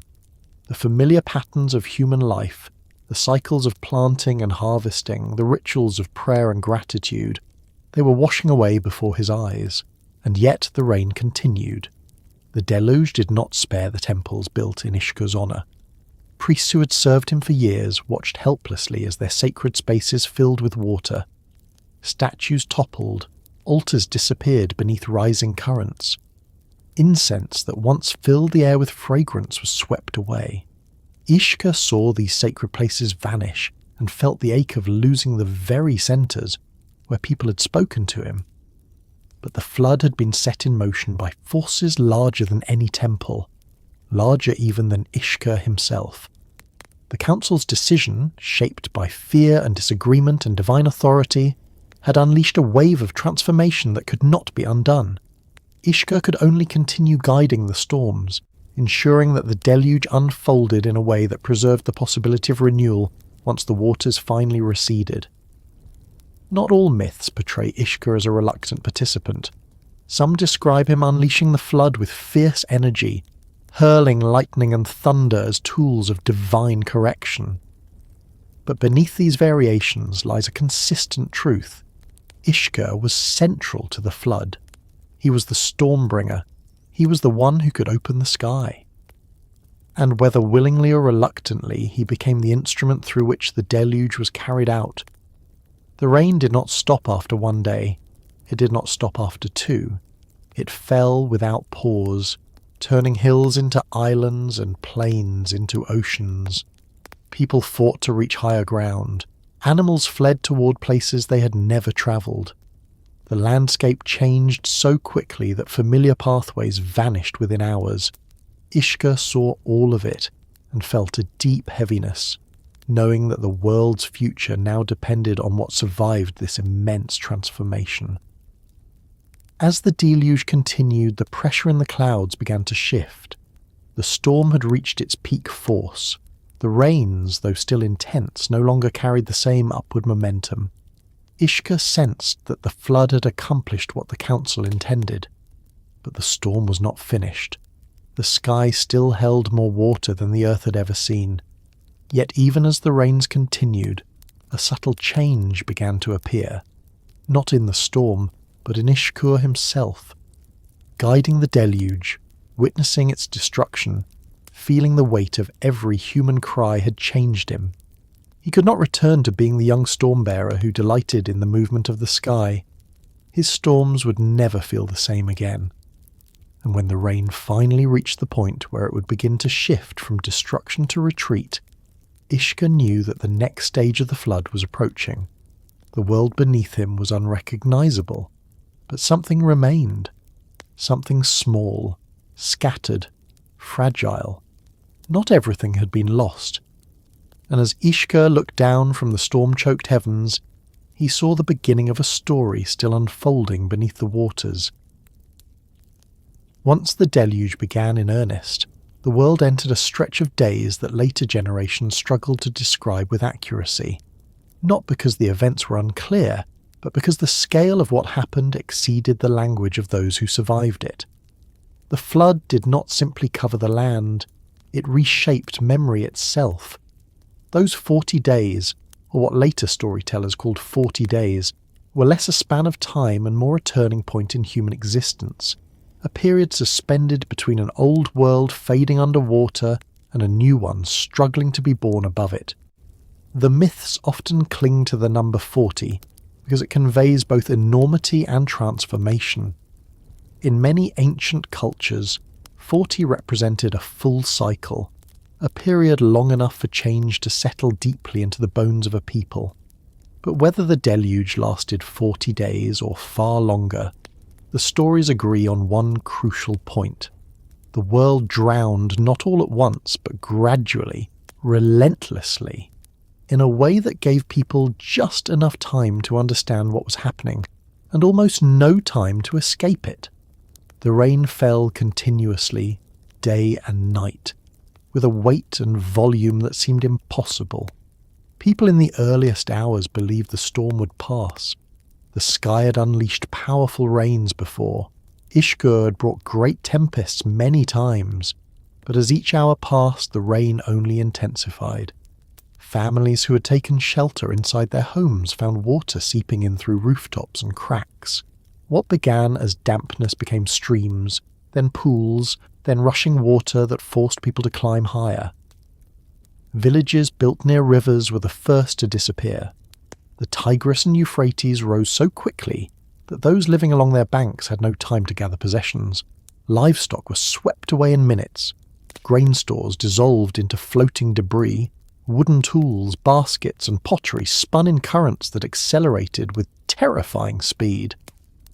By the end of the first day, entire communities had vanished beneath muddy water that churned with uprooted trees and shattered remnants of homes. Ishkur watched these transformations with a growing sense of conflict. Every storm has its rhythm, every cycle of rain its natural limit. But this was not nature acting freely. This was the fulfillment of a divine decision, and the weight of it pressed more heavily on him than the storm clouds he carried. He had guided storms many times before, but he had never guided one meant to erase. On the second day, the world's sounds changed. The constant roar of rain muffled nearly everything else. People shouted to one another from rooftops and hillsides, but their voices were swallowed by the endless pounding of water. Birds that had once filled the morning with calls had either fled or perished. Animals that had sought refuge alongside humans trembled in fear, huddling together anywhere the rising waters had not yet reached. By the third day, the geography of the land began to transform. The boundaries between rivers and plains blurred. Hills shrank under climbing currents. Marshlands expanded until they merged with deeper waters. Even the highest rooftops of cities began to disappear beneath swirling debris. People who had once walked familiar paths now floated above them without recognizing what lay beneath. Throughout these early days, Ishkur's presence was both felt and misunderstood. Some people believed he had turned against them. Others insisted he had no choice. Still others pleaded for him to bring an end to the deluge. Ishkur heard all these prayers, and in the myths that survived, there is a quiet sadness in the way he listened. Storm gods seldom experience remorse, but in this moment, remorse weighed heavier than thunder. The fourth and fifth days brought winds that pushed the flood waters across regions untouched until then. Trees, once anchored deep in the soil, were uprooted and carried across the surface like driftwood. The currents became chaotic, swirling in great circles that swallowed anything caught in their centre. People who clung to floating debris found themselves drifting far from their homes, carried into unfamiliar landscapes that no longer resembled the world they knew. Meanwhile, the rains never ceased. Day and night blurred into one continuous grey horizon, broken only by lightning that flickered with increasing frequency. Ishkur's lightning was usually sharp, bright and brief, but now the flashes lingered within the clouds, illuminating the sky in long pulses that revealed the growing magnitude of the flood below. These flashes cast moving shadows across the water, creating shapes that made people believe the gods themselves were walking among the storm clouds. By the end of the first week, the floodwaters had begun to merge with the distant seas. Rivers that once flowed in one direction now reversed course, overwhelmed by the force of the deluge. The coastal regions were swallowed as quickly as the inland plains. Salt water and fresh water mixed in violent whirlpools. Fish appeared in places where people had never seen fish before. Animals from higher ground fled toward the last remaining dry patches, creating crowds of creatures that would normally never coexist. At this point in the myth, the perspective shifts subtly from the human world to the divine. the gods watched the deluge unfold with varied expressions, some stern, some sorrowful, some indifferent. Enlil, often depicted as the driving force behind the decision, observed with a stern resolve, believing that the world would emerge renewed once the floodwaters receded. Enki, who had protested the flood from the beginning, looked on with sadness, knowing what was being lost. Ishkur stood between these perspectives, carrying out the storm while wrestling with its consequences. As the second week began, the waters reached the mountains. In the early myths, mountains were symbols of permanence, immovable anchors that defined the limits of the world. The moment the floodwaters reached their slopes, people realized that no place was safe. Families climbed higher, abandoning villages, farms, and herds. They sought refuge in caves, hollows, and rocky outcroppings. But even these places became temporary as the waters continued to rise. The rain fell so heavily that even stone seemed to tremble under its endless assault. Great boulders shifted, landslides erupted, entire hillsides collapsed into the roiling waters below. The sound of earth giving way mingled with the constant thunder, creating a soundscape that no one had heard before and no one would hear again. By the 15th day, the world had become a vast, murky ocean. The only visible features were mountain peaks, and even these had shrunk into small islands. The old paths between cities no longer existed. The great roads that once connected kingdoms were gone. The fields where generations had planted grain and barley were buried beneath layers of silt that swirled in the churning depths. In some myths, Ishkur is described as standing in the heart of the storm, guiding the rain with an exhausted but steady hand. The floodwaters had reached the point where additional rainfall brought diminishing returns. The destruction was complete. The old world was effectively gone, but the storm had not yet exhausted itself. It continued because the council had decreed that the world needed not only destruction but cleansing. The flood was meant not simply to wash away cities, but to remove the remnants of what the gods saw as excessive growth and imbalance. In this worldview, the deluge was not just rain. It was a reset. On the 20th day, the rains shifted. They did not weaken, but their rhythm changed. Instead of falling in random sheets, they fell in long, steady streams, as if someone had opened great sluices in the sky. People who survived by clinging to drifting logs or makeshift rafts felt the change as a subtle cooling of the air, a slight decrease in the roar of the storm. But the floodwaters continued to rise, fed by the accumulation of everything that had fallen before. The myths often pause here to describe the experience of isolation. Survivors found themselves floating on a vast, empty sea, with no landmarks, no familiar sounds, no sense of direction. The deluge had erased borders, boundaries, and distinctions. The world had become one unbroken expanse of water. Above this water, the sky remained dark and heavy with clouds that never seemed to disperse. Ishkur guided these clouds not to continue the destruction, but to maintain the storm's structure until the divine decree reached its full completion. As the third week drew to a close, the scale of the world's transformation became apparent even to the gods. Ishkur looked down and saw not the vibrant land he'd known for ages, but a single sprawling ocean. The mountains that remained were like scattered teeth in an endless dark mouth. He felt the weight of the deluge pressing back against him, the storm demanding more energy, more release, more intensity.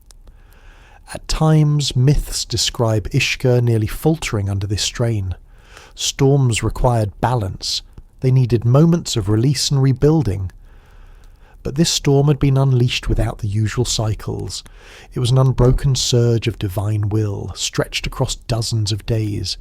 Even a god of storms felt the fatigue of guiding such immense power for so long. By the 30th day, the storm had reached a kind of equilibrium. The rains continued, but the water levels no longer rose as dramatically. The great surge had already passed. Now the floodwaters maintained their depth, reshaping the world's memory in ways that would endure for centuries. People who survived began rationing what little food they had. They tied scraps of cloth to whatever wood they found to signal others still alive. They drifted in silence, watching the horizon for movement. Then, as the 40th day approached, a shift occurred in the heavens. It was not abrupt. It was a subtle easing of pressure, a gradual calming of the winds, a slight thinning of the clouds. Ishkur sensed it first. The storm had fulfilled its purpose. The deluge had erased the world the gods believed had grown too noisy, too crowded, too unruly. What remained was a vast blank canvas of water and a handful of survivors clinging to life. But even then the rains did not end completely. They softened, but they did not stop. The storm no longer sought to destroy. Now it sought to complete its cycle, to reach the moment when it could finally begin to withdraw.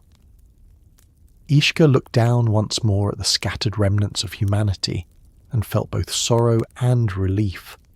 The world had not been entirely extinguished. Some threads of life remained, and those threads would one day be woven into new stories. The myths describe these final days of the deluge as strangely quiet, not free of rain or thunder, but lacking the fury of the earlier storms. The skies no longer raged, they wept. The flood had accomplished what the council had decreed, and now it waited for the moment when the world would begin to rise again, inch by inch, as the waters slowly receded. And as Ishkur guided the final streams of rain downward, he knew the next phase of the story would not be about destruction. It would be about what survived. For all its force, for all its weight and scale, the flood that swept across the ancient world did not erase everything. Even in the oldest stories, there is always someone who survives. Sometimes it is a single family, sometimes a group of wanderers, sometimes a lone figure carrying instructions whispered by a god who refused to let the world vanish entirely. These survivors appear in myths from different lands, different languages, and different eras, yet their roles are remarkably similar. They are the ones who endure long enough to witness the world transformed, not destroyed. In the Mesopotamian version, the survivors are often described as individuals chosen not for their power, but for their persistence. While the flood swallowed nearly everything, certain people found themselves in the right place, at the right height, or guided by a force that kept them moving. Their survival was not luck alone. According to the myths, it was tied to hope, the hope of gods like Enki and even Ishkur himself, who refused to let the entire story of humanity dissolve in a storm. Among these survivors, one figure stands out more clearly than any other, the man who would later be known as the Flood Hero. His name changes across languages: Ziusudra, Utnapishtim, Atrahasis. But the heart of the story remains the same. He was not a king in the traditional sense, nor a warrior, nor a priest with great influence. He was described simply as someone who walked closely with the divine. He listened. He remembered. And when a whisper reached him in the quiet hours before the deluge, he acted. But he was not alone. This part of the story is sometimes simplified into a single man placed upon a vessel, but the myths hint at something broader. There were others scattered across the landscape, shepherds on remote hills, families who climbed mountain slopes early when they sensed danger, travellers caught between regions who happened to be far from the flood's first impact. The world's survivors were not a single group, but a constellation of isolated lives, clinging to what remained as the waters rose around them. When the flood began, the vessel built by the Flood Hero was not yet surrounded by water. It sat upon dry ground, large and strange, drawing curious glances from those who passed by. Some myths say people mocked him, others claim they avoided him, sensing something unusual. But when the first torrents fell and the ground turned to mud, that strange vessel became his only hope. He gathered his family, he gathered the animals entrusted to him, he sealed the doors, and as the waters rose, the vessel lifted, carried upward on currents that once nourished fields and now consumed them. Ishkur, guiding the storm from above, saw this vessel rise. The stories do not always describe his reaction in detail, but the implication is clear. Despite the overwhelming flood, despite the destruction around him, Ishkur recognized the presence of life persisting. He had not set out to protect these survivors directly, but their survival resonated with him.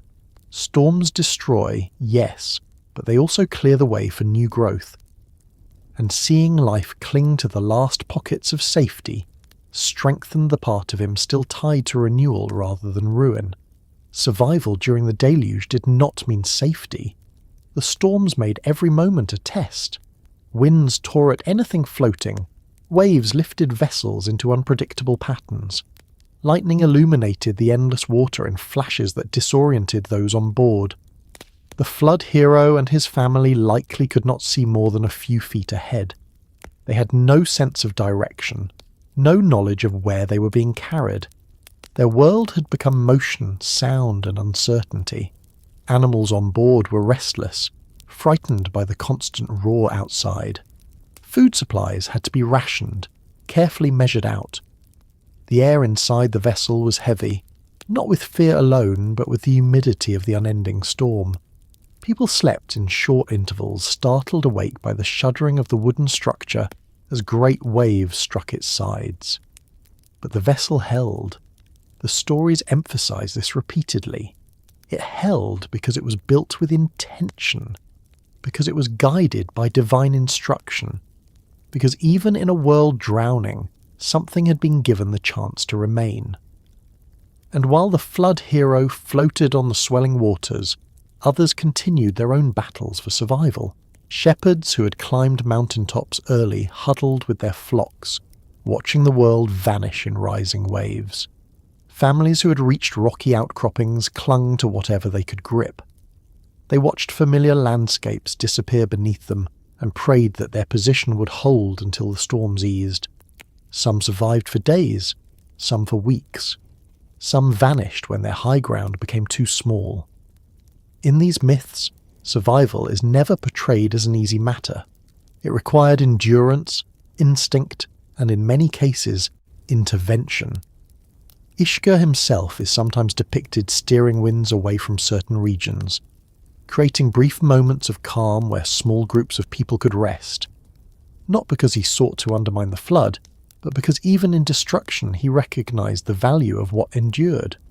Storms may test the world, but they also reveal what is strong enough to withstand them. As the flood stretched into its second and third weeks, survival became a matter of daily vigilance. The vessel built by the flood hero drifted across waters that had once been plains. He and his family listened for breaks in the thunder, hoping for a sign that the storm had begun to tire. But the rains continued. Every morning looked exactly like the one before. There was no sunrise, only a dim shift in colour that indicated another cycle of time had passed. Yet something else began to change quietly during this period. When the flood reached its highest point, the waters stopped rising. For the first time since the sky broke open, the world felt still. Not calm, never calm, but steady. The pressure that had built in the clouds reduced slightly. The winds eased. The water level found its height and held there. The storm was still destructive, but it had begun to plateau, preparing eventually to recede. The survivors did not know this yet, but they felt the difference. Their vessels rocked less violently. Their shelters, those that remained above the waterline, shifted more gently in the wind. Ishkur sensed this shift deeply. Storm gods feel changes in the atmosphere before anyone else. He knew the flood had reached its intended limit. He knew the world had been transformed. He knew that what remained alive had endured the worst the heavens could unleash. And although the rains did not stop immediately, they softened in a way that signalled the beginning of a transition. Still, the danger was far from over. The survivors faced new challenges. Hunger gnawed at them. Water, ironically, became scarce for drinking. Many understood that the floodwaters were not safe to consume. Those on vessels stored fresh water, but supplies dwindled quickly. Others collected rainwater as best they could, placing containers outside during moments when the rainfall was less fierce. Animals that had survived began to weaken. People grew restless, not from fear of drowning, but from not knowing how long they could last in isolation. The myths rarely describe the emotional toll of these days in detail, but it is easy to imagine. People who had once lived within bustling communities now found themselves floating alone in vast silence. The wind carried no scent of earth or crops. The horizon offered no trees, no hills, no signs of life beyond their own small group. The world had grown impossibly large and impossibly empty at the same time, and yet, even in this emptiness, signs of hope began to appear. Small, fragile, but unmistakable. Birds occasionally flew overhead. Not many, and not for long, but enough to suggest that some life still moved above the waters. Pieces of debris drifted by that originated from distant regions, implying that other structures had once existed far beyond sight. The survivors kept watch for anything that indicated change, clinging to these signs as proof that the world was not entirely gone. During this time, Ishkur's attention turned to the survivors more consciously. He guided winds toward the vessel that carried the flood hero, steadying it when waves grew too tall. He nudged clouds in ways that created brief patches of gentler rain so people could collect fresh water. He directed lightning away from the few remaining high places where life persisted. These actions were not enough to change the course of the flood, but they were enough to preserve the possibility of life after it. Other gods too began to shift their focus. Enki, who had fought against the flood, watched over the survivors with quiet determination. He whispered guidance into dreams, encouraged endurance, and prepared the world for renewal once the waters receded. Even Enlil, who had pushed for the flood, began considering what must happen next. The council's decision had been carried out. Now the next stage, the rebuilding of the world, drew closer. As the days continued, the survivors learned to read the sky in new ways. The rain no longer struck with unbroken force. It fell in patterns, sometimes heavy, sometimes light, almost as though Ishkur himself were creating intervals to give people a chance to rest. Thunder softened from a constant roar to occasional rumbles. Lightning still flickered, but with less intensity. The immense engine of the storm was still active, but the urgency had diminished.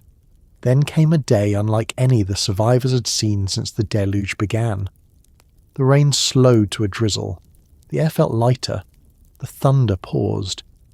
And in the vessel built by the flood hero, a small decision was made.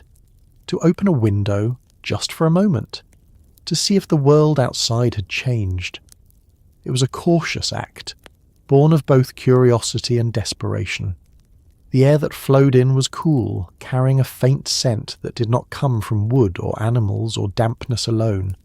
It was the scent of something beyond the floodwaters. Birds were released one at a time to test the possibility of land. Some returned quickly. Others did not return at all, leaving the survivors unsure whether they had drowned or found something solid in the distance. But these attempts reflected a simple truth. The world was beginning to shift again, slowly and uncertainly. Through all of this, Ishkur remained present. He did not withdraw from the storm to rest. He continued to guide the winds and clouds, easing the world toward the next stage of the flood's transformation.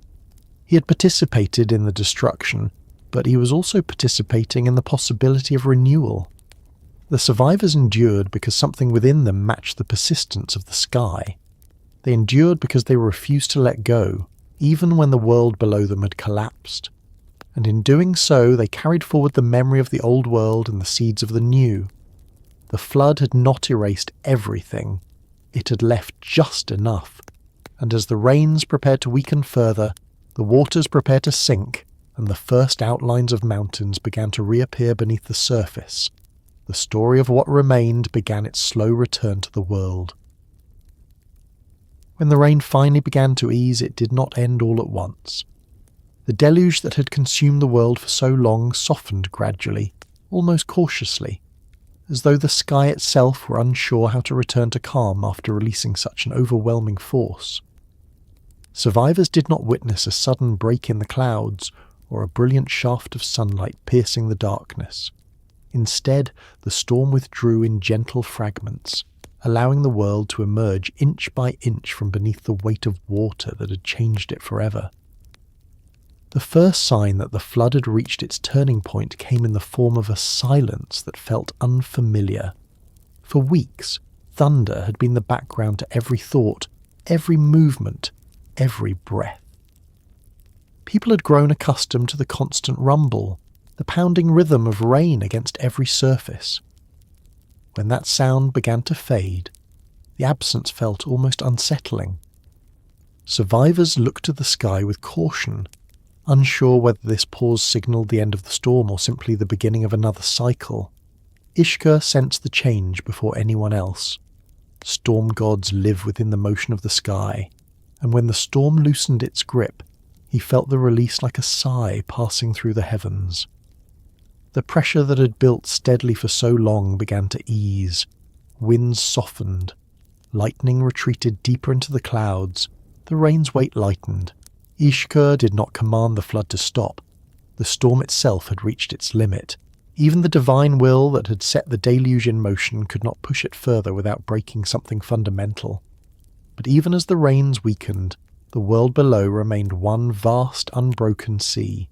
Survivors still saw nothing beyond water stretching to every horizon. The mountains that once framed their regions remained hidden beneath restless currents. Days passed with the sky gradually brightening, a small shift that brought cautious hope. The water did not fall yet, but the surface began to behave differently. The violent waves calmed. The circular currents slowed. The world felt less like a storm and more like a waiting place, suspended between destruction and renewal. On the vessel built by the flood hero, this shift was felt as a subtle change in motion. The vessel no longer pitched violently. It drifted more steadily.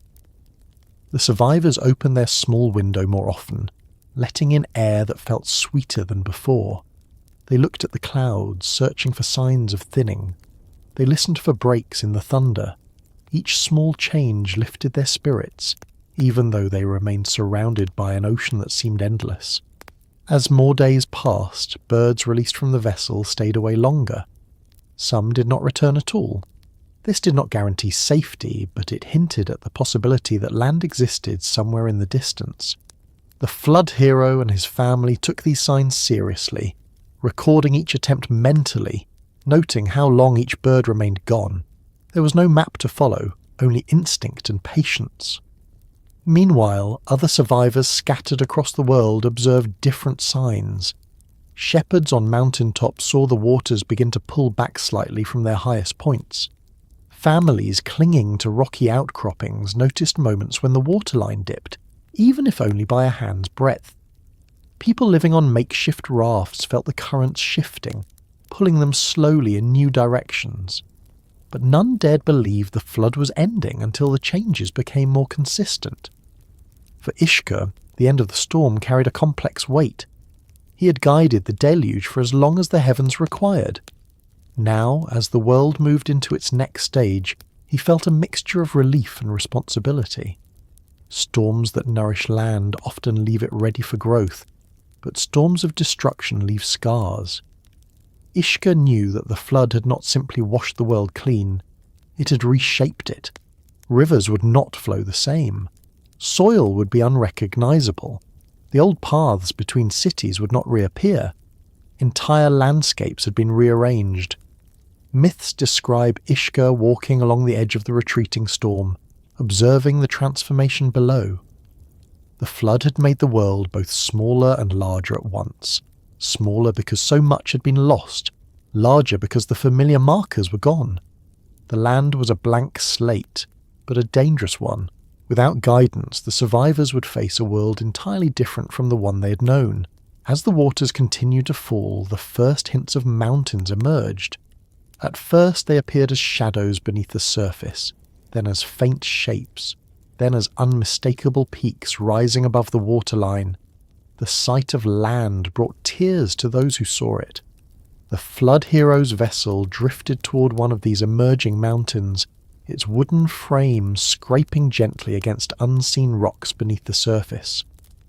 The survivors held their breath, unsure whether the impact would break the vessel or anchor it safely. But the structure held. It settled into a place where the waters no longer carried it freely. Other survivors across the world experienced similar moments. Some found themselves stranded on isolated ridges.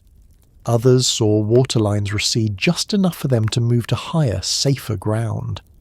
In every story, the emergence of land marked the first step in rebuilding, even though the world was still covered mostly in water. People were cautious. They waited. They prayed. They gathered supplies. They watched the water's behaviour, trying to understand how quickly it might retreat. The process of the flood's withdrawal was slow. It did not drain away in dramatic torrents. It sank, carried back into the deep places of the earth, drawn by forces that belong neither entirely to nature nor entirely to the divine. Rivers found their channels again, though these channels were often different from before. Lakes formed in places where there had been none. Valleys filled with sediment. Soil that had once supported crops became thick with silt. Forests were gone or uprooted. Plains were unrecognisable.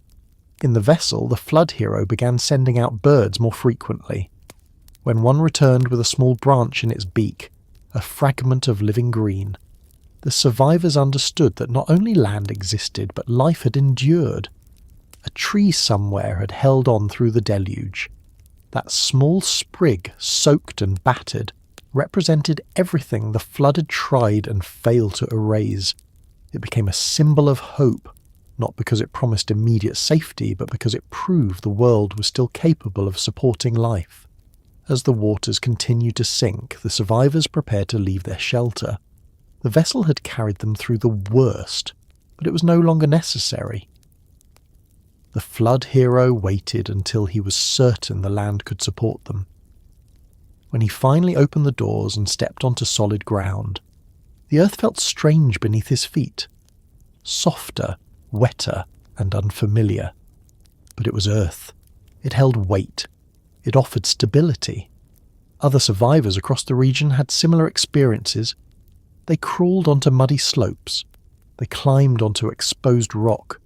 They helped one another move to places that felt safe enough to rest. The ground was slick, unstable in places, but it was tangible.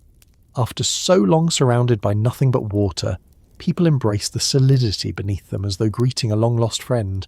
The myths often linger on this moment, not because it marked the end of the flood, but because it marked the return of choice. During the deluge, survival had been reactive. People had responded to the storm. They had clung to anything that floated. They had endured. But once they stood on land again, they had decisions to make. Where would they go? How would they find food? What remained of the world they once knew? The flood hero made offerings to the gods, expressing gratitude for survival. He built an altar from whatever materials he could find, a simple structure that symbolized both reverence and relief. Ishkur observed this gesture with a kind of quiet respect, aware that these survivors still acknowledged the gods even after everything they had endured. Some myths describe the aroma of the offering rising into the heavens, reaching the Anunnaki and softening their hearts. Whether literal or symbolic, the moment reflects a shift in the relationship between the gods and humanity. As days passed, more land emerged. The world felt larger again. Survivors explored cautiously, learning the new terrain. They discovered that the flood had not left everything barren. Seeds carried by the waters had settled in fertile places. Plants began to sprout in unusual patches. Animals that had survived, birds, insects, mammals, began to reclaim the land. Life moved forward in small, tentative steps. Ishkur watched this recovery with mixed emotions. His storms had always held the power to destroy, but they had also always carried the promise of renewal. Seeing life return to the flood-scarred world stirred something within him. Not pride exactly, but a recognition that even the most destructive forces could give way to unexpected growth. He understood that the flood had not been his alone. It had been the will of the pantheon. But the renewal that followed felt partly his responsibility as well. The gods themselves reacted differently to the world's rebirth. Enlil, who had supported the flood, saw the survivors and realized that the world could not remain empty. A new balance had to be established, one that acknowledged humanity's resilience rather than attempting to erase it. Enki, satisfied that life had endured, stepped forward to guide the reconstruction. Other gods watched with cautious interest, unsure how their roles would shift in this new age. For the survivors, the rebuilding process was slow and challenging. The land was unfamiliar, the soil needed time to settle, the remaining animals needed protection. People had to learn which areas were safe, which waters were drinkable, which plants still grew. The world felt ancient and new at the same time, yet even in these difficulties, there was a sense of opportunity. The old world had been washed away, but the new one held potential. Myths describe families setting up small camps on rising land, planting seeds, gathering driftwood to build shelters, and sharing stories of how they survived. These stories became the foundation of new cultures, new traditions, and new memories. The world would remember the flood not only as a moment of destruction, but as a moment of beginning. And as the first settlements formed, Ishkur guided gentle rains over the recovering land. These rains were not like the storms that had brought the deluge. They were lighter, softer, attentive to the needs of the survivors. Ishkur seemed to understand that his role had changed. The sky would always hold storms, but now those storms would serve a different purpose. The flood had washed the world clean, but it had also left behind something more valuable. New beginnings rooted in resilience. The survivors carried the memory of what the world had been, the strength to endure what it had become, and the hope of what it could grow into. And the next stage of their journey, shaped by leftover waters, shifting landscapes, and returning life, would lead them into stories that stretched far beyond the flood itself. When the waters of the Great Flood finally withdrew far enough for communities to rise again, the world that emerged was quieter, emptier, and shaped by a sense of awe that lingered long after the rains had ceased. Survivors moved across unfamiliar land, following riverbeds that had changed course, and exploring plains where forests once stood. Everything felt new, but everything also felt heavy with memory. The flood had rewritten the landscape, but it had also rewritten the relationship between humanity and the sky. And in that new relationship, Ishkur's temples rose from the mud and debris, built by hands still trembling from the long storm. People needed a way to understand what had happened. They needed guidance, they needed structure. And above all, they needed reassurance that the forces shaping their world could be approached, honoured, and understood. The flood had shown them how fragile life could be, but it had also shown them that life continued. For many, the only explanation that made sense was that the gods, especially Ishkur, had allowed them to endure. Communities rebuilt their spiritual centres before rebuilding their homes, as if anchoring their lives again required first anchoring their connection to the heavens. The earliest temples dedicated to Ishkur after the flood were simple, built from whatever materials people could gather. Stones washed smooth by the deluge, timber carried from distant regions by the flood waters, clay scraped from the new riverbanks. These structures were not meant to impress, they were meant to stabilize. Their purpose was to re-establish the rhythm between sky and earth, a rhythm that had been shattered during the deluge's long, relentless weeks. Priests emerged from among the survivors, often people who had already served as intermediaries between communities and the divine before the flood. These priests had lived through the same terror and uncertainty as everyone else, but their understanding of rituals and omens made them invaluable.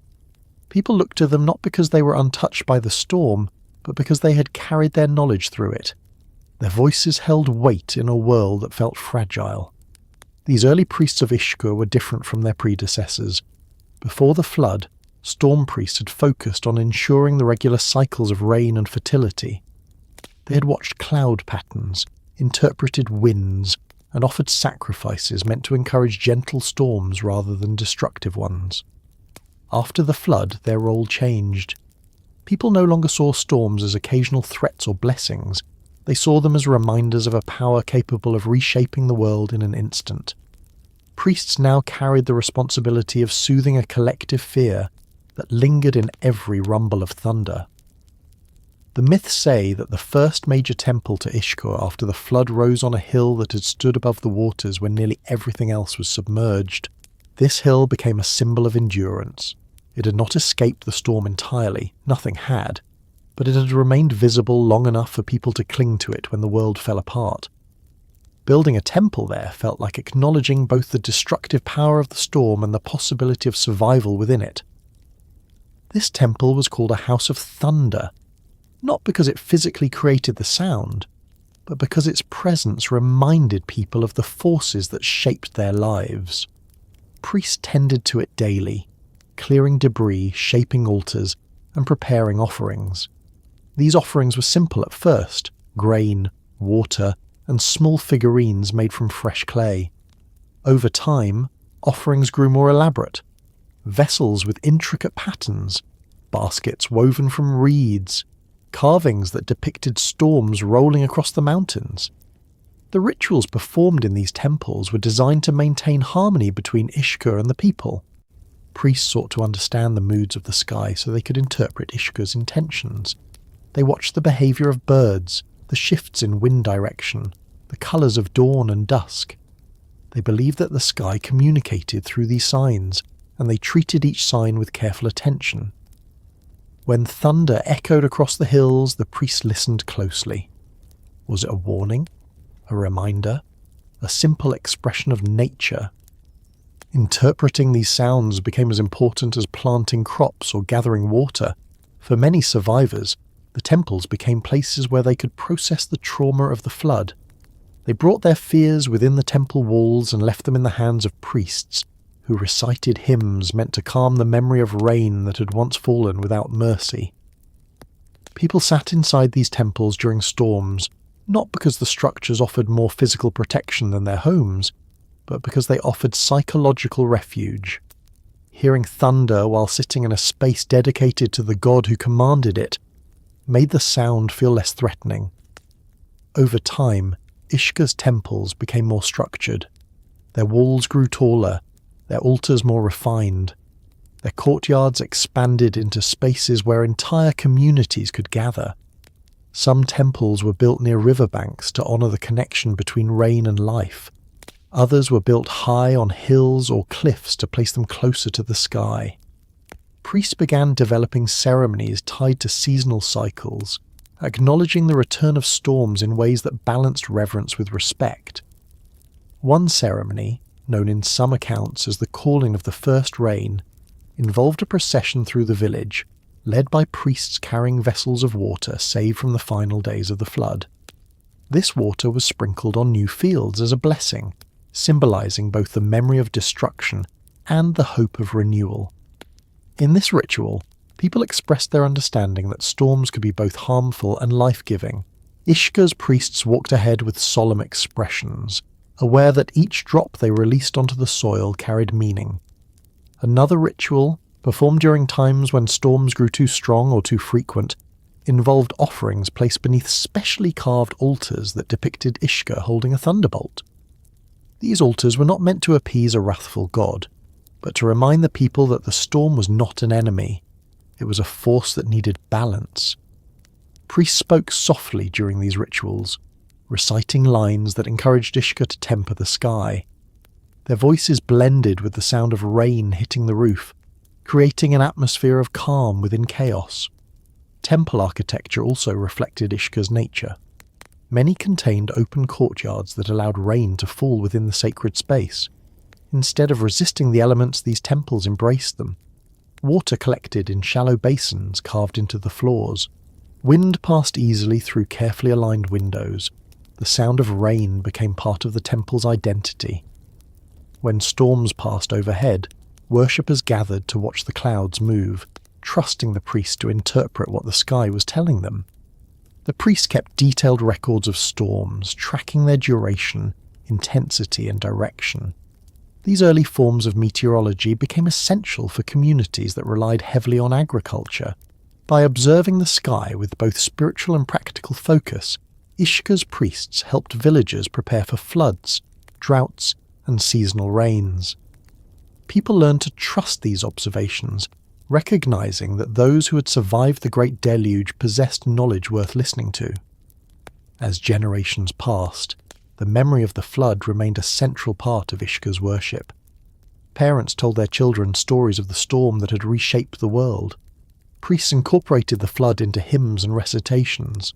Artists painted scenes of Ishkur standing in the heart of the storm, guiding the rains that had once covered the earth.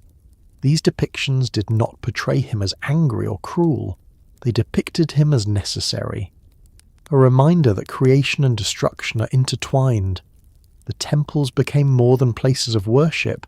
They became centres of learning. Priests taught writing, mathematics, and the study of natural cycles. Young apprentices learned how to interpret cloud formations, how to measure rainfall using primitive tools, and how to predict shifts in wind patterns. Ishkur's temples became community anchors, offering both spiritual guidance and practical knowledge. In a world where storms both sustained and threatened life, such knowledge was invaluable. Over time, the flood survivors passed away, their memories carried by their descendants. But the temples remained. They grew larger, more elaborate, and more deeply woven into the culture of the region. Some temples became so prominent that people travelled long distances to offer prayers or seek interpretations of troubling dreams. Storms could carry omens, people believed, and only Ishkur's priests knew how to read them. The thunder that once terrified survivors became familiar again, though never dismissed. It was treated with respect, and at times, even comfort. When thunder rolled across the hills, families paused their work and listened. They remembered stories of the flood, but they also remembered how life had returned afterward. Their relationship with the sky had matured. It was no longer based only on fear. It was based on understanding. Ishkur himself, in the myths, grew more tranquil during this era. Not because storms weakened, storms would always come, but because his role shifted. He was no longer the storm who broke the sky open. He became the storm who sustained life. The rains he brought nourished the new world's fields. The winds he carried cooled the heat of the day.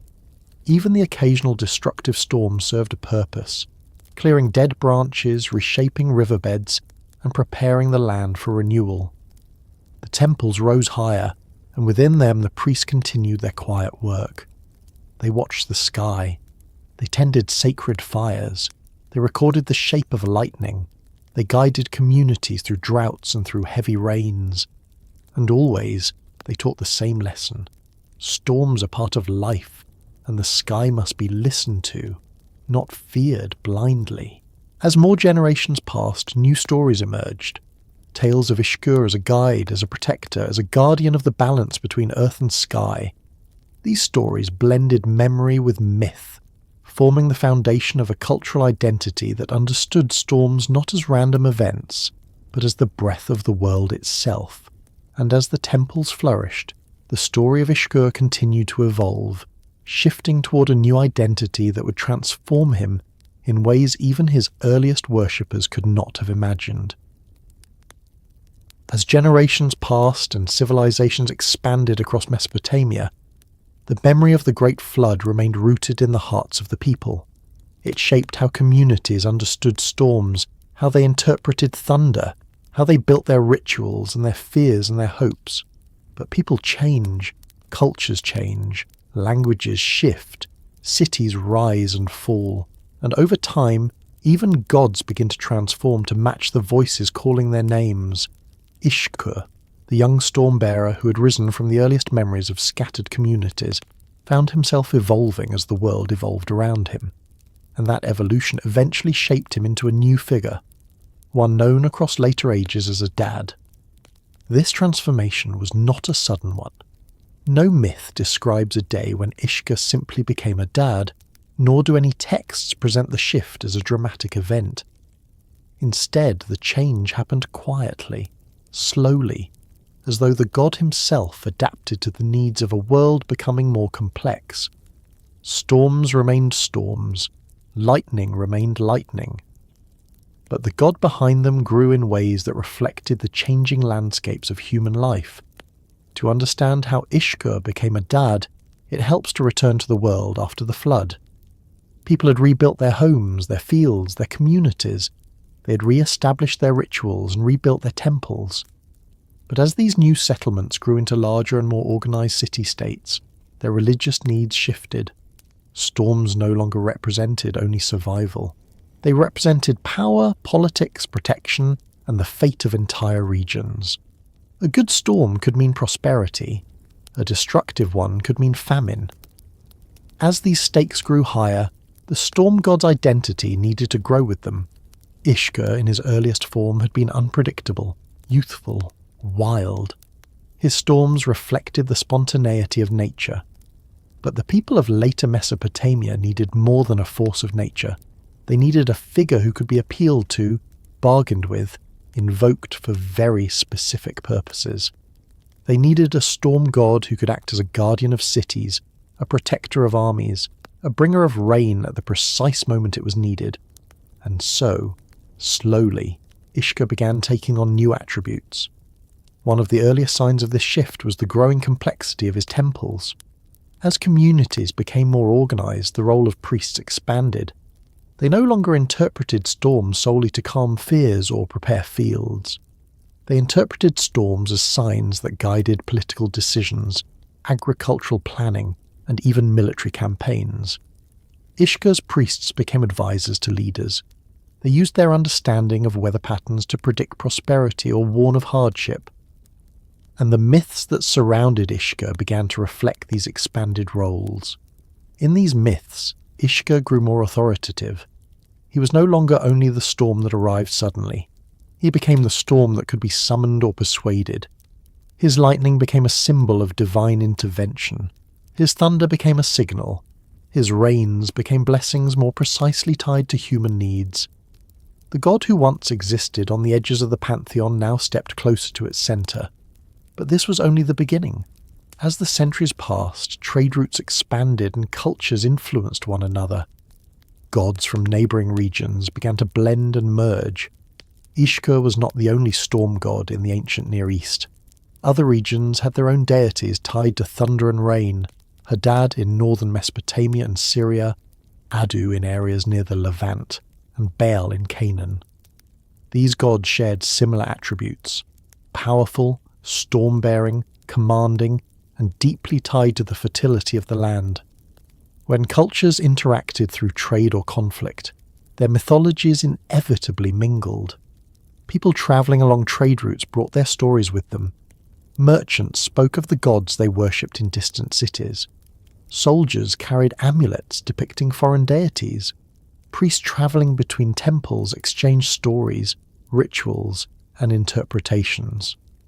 Over time, these cross-cultural exchanges began to overlap the identities of the storm gods. What emerged from this mixture was a refined, more unified figure, one who carried the intensity of Ishkur's storms, the authority of Hadad, the commanding presence of Adu, and the regional influence of Baal. This new figure became known in many regions simply as Adad. Adad was not a replacement for Ishkur. He was Ishkur expanded, Ishkur matured. Ishkur adapted to new cultural landscapes. Where Ishkur had embodied the raw, unpredictable force of the storm, Adad embodied the precision and authority of a god whose storms could determine the success of entire civilizations. Storms symbolized more than change now. They symbolized power. Adad became the one who could bless armies with advantageous conditions, the one who could drown enemies with well-timed torrents, the one who could shape the outcome of battles with thunder that struck fear into the hearts of opposing forces. This was a profound shift, not just in mythology, but in the lived experience of the people. The world after the flood had required survival. The world of emerging empires required control.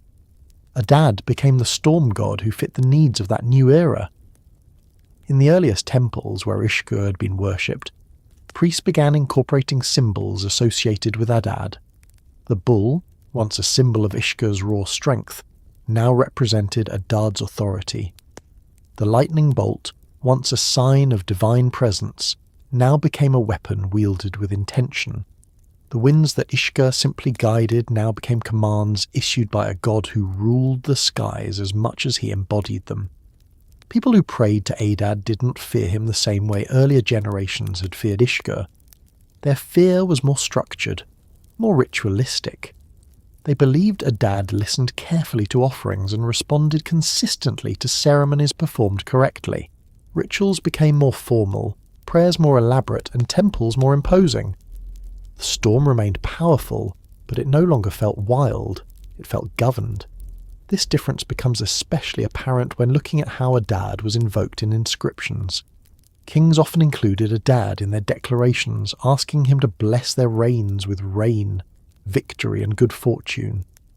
Ishkur had been closely tied to agricultural cycles, but Adad became tied to statecraft itself. Armies marched under his symbol. Treaties were sworn in his name. Storms became metaphors for political power. Yet even with this evolution, the memory of Ishkur lingered within Adad's identity. In regions untouched by the sway of expanding empires, people still referred to Ishkur directly. They still told stories of the young storm-bearer who challenged the gods in the council. They still sang hymns that described the unpredictable rains of the early world. But even in these stories, Ishkur felt different. He felt more deliberate, more connected to larger mythological structures. His evolution into Adad had influenced even the older tales. Some myths even describe Ishkur and Adad as two faces of the same being, one representing the past, the other representing the present. Ishkur was the memory of storms, Adad was the authority of storms. Ishkur was the god who lived within the flood, Adad was the god who guided civilizations that rose long after the waters had receded. But perhaps the most striking change was the shift in how people understood the flood itself. In earlier generations, the flood had been tied directly to Ishkur's storms. It had been a defining moment of divine power, an event that shaped the identity of the storm god.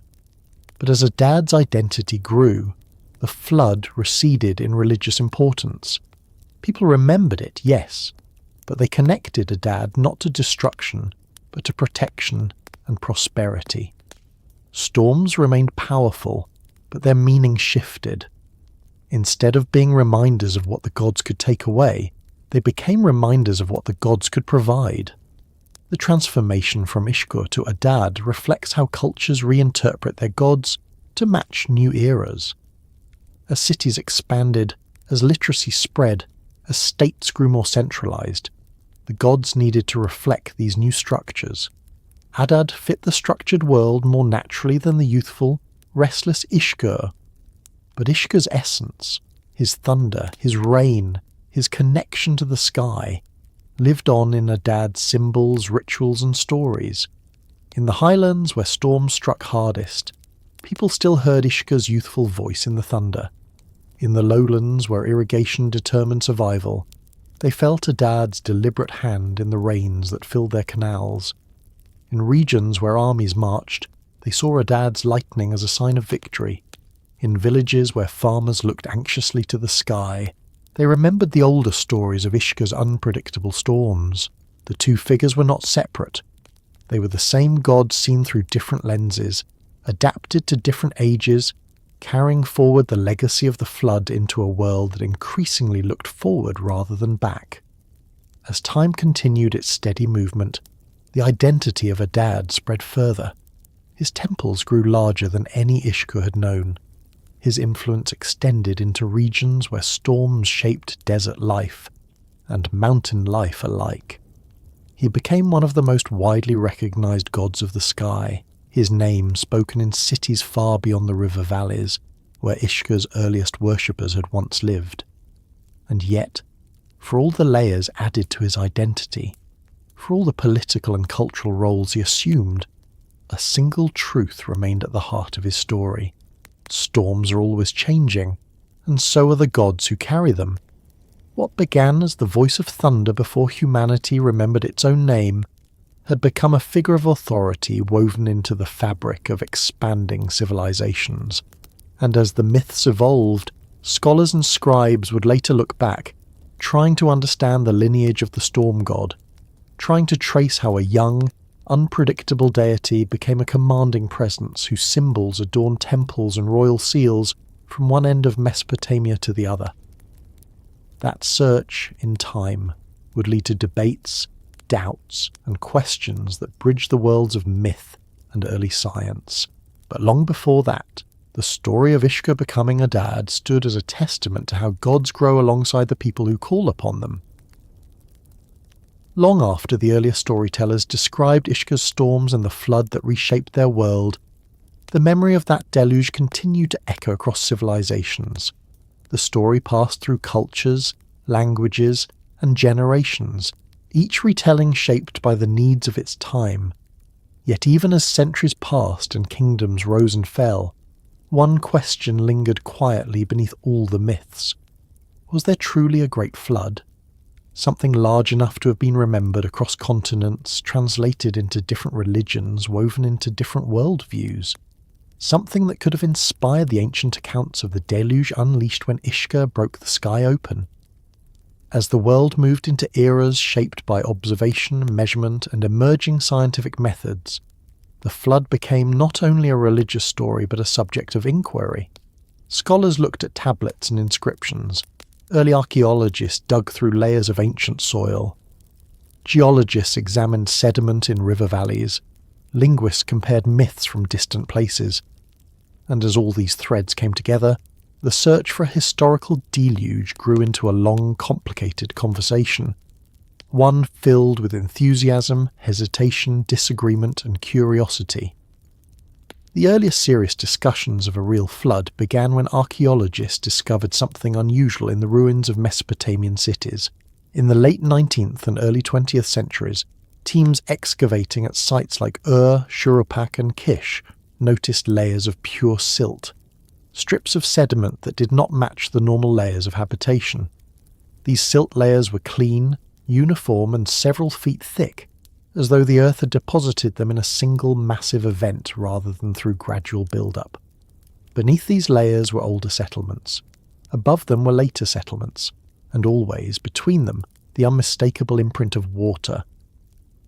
These discoveries fascinated early scholars. The most hopeful among them believed they had found proof of the flood described in Sumerian tablets and echoed in later stories. They imagined a great surge of water pouring over the plains, sweeping away villages, forcing survivors to rebuild their lives on higher ground. To them, this layer of silt was the physical heartbeat of the story of Ishkur's storm. But other scholars urged caution. The river valleys of ancient Mesopotamia flooded often. Seasonal floods were normal. Unpredictable floods were common. A large flood, even a devastating one, didn't necessarily equal the world-shaping deluge described in myth. What the archaeologists found might represent a major event, but not necessarily the event that inspired the story of the Great Flood. Still, the evidence couldn't be dismissed. The layer was too distinct, too unusual, too widespread in certain regions. As more excavations continued, archaeologists found similar flood layers in other ancient cities. Some were thicker, some thinner. Some seemed to align chronologically with one another, others did not. This inconsistency led to debates that lasted decades. Some argued for a single massive flood. Others believed there were multiple floods over time, each inspiring different elements of different myths. These disagreements didn't weaken interest in the flood, they strengthened it. People wanted to understand how a story so widespread, so deeply rooted in the memory of humanity could have emerged. Skeptics questioned everything. They asked whether the myths had been exaggerated, whether storytellers had combined multiple events into one, whether the flood hero in each culture represented the same memory or different ones, whether Ishkur's storm was a metaphor rather than a literal account. Yet for every skeptical voice there were scientists who found new reasons to investigate further. Geologists began examining regions far beyond Mesopotamia. They looked at ancient shorelines, fossilized riverbeds, and deposits left behind by long-vanished lakes. They studied the way water shapes terrain after sudden catastrophic movement. In several regions of the world, they found evidence of what they called mega-floods, events caused by the rapid release of glacial lakes at the end of the last ice age. These floods were unimaginably powerful. They carved new landscapes in days. They reshaped entire river systems. They occurred at different times in different places, and they proved that nature was capable of producing immense floods that could have been remembered for thousands of years. Some researchers suggested that one of these ancient megafloods might have inspired humanity's earliest flood stories. Others proposed a different idea. Perhaps the story of the Great Flood was not tied to a single event at all, but to a collective memory of many floods. In regions where people lived near rivers, lakes and seas, floods were common. A massive one every few generations could easily imprint itself onto cultural memory. Over centuries, those memories might have blended into the grand tale that survived. Still, the search for a more specific historical event continued. In the mid-20th century, two scientists named William Ryan and Walter Pittman proposed a dramatic theory known as the Black Sea Deluge hypothesis. They argued that around 7,000 years ago, the Mediterranean Sea suddenly poured into the Black Sea basin, causing a catastrophic rise in water levels. According to their research, this event could have displaced thousands of people and dramatically altered settlements in the surrounding regions. The idea captured the public imagination. A sudden flood that forced entire populations to flee seemed like the kind of event that could have shaped ancient stories. But, like all theories tied to the flood, it received criticism. Some researchers supported the idea. Others found evidence against it. The debate continues even today. Meanwhile, another school of thought focused not on water but on the climate. Environmental historians examined ancient weather patterns and proposed that a sudden period of intense rainfall could have caused widespread flooding across multiple regions. If storms had struck for weeks without pause, storms like the ones described in the myths, entire societies could have been upended. This hypothesis aligned closely with the idea of Ishkur, the storm god, unleashing rains that lasted far beyond the usual cycle. But again, skeptics ask questions. Could storms alone produce a flood large enough to rewrite the memory of humanity? Could rain alone create a deluge described as covering mountains? Or were these descriptions symbolic representations rather than literal accounts? Even today, scholars debate these questions. They compare flood stories across cultures: Mesopotamian, Egyptian, Greek, Hebrew, Indian, Chinese, Mesoamerican, and find shared patterns. A world that grows corrupt or out of balance. A divine decision to flood the earth. A single righteous survivor warned in advance. A boat or refuge. The release of birds to find land. The receding of waters. The rebuilding of the world. These similarities suggest that something significant lies behind the myth. But what that something is remains open to interpretation. Some researchers believe flood stories spread along ancient trade routes, carried by travellers and adapted by different cultures. Others argue for a shared origin in a long-lost oral tradition. Still others think the similarities reflect the universal human experience of dealing with forces beyond their control. Floods happen everywhere. Fear of water is universal. Stories that explain destruction and survival naturally mirror one another across cultures.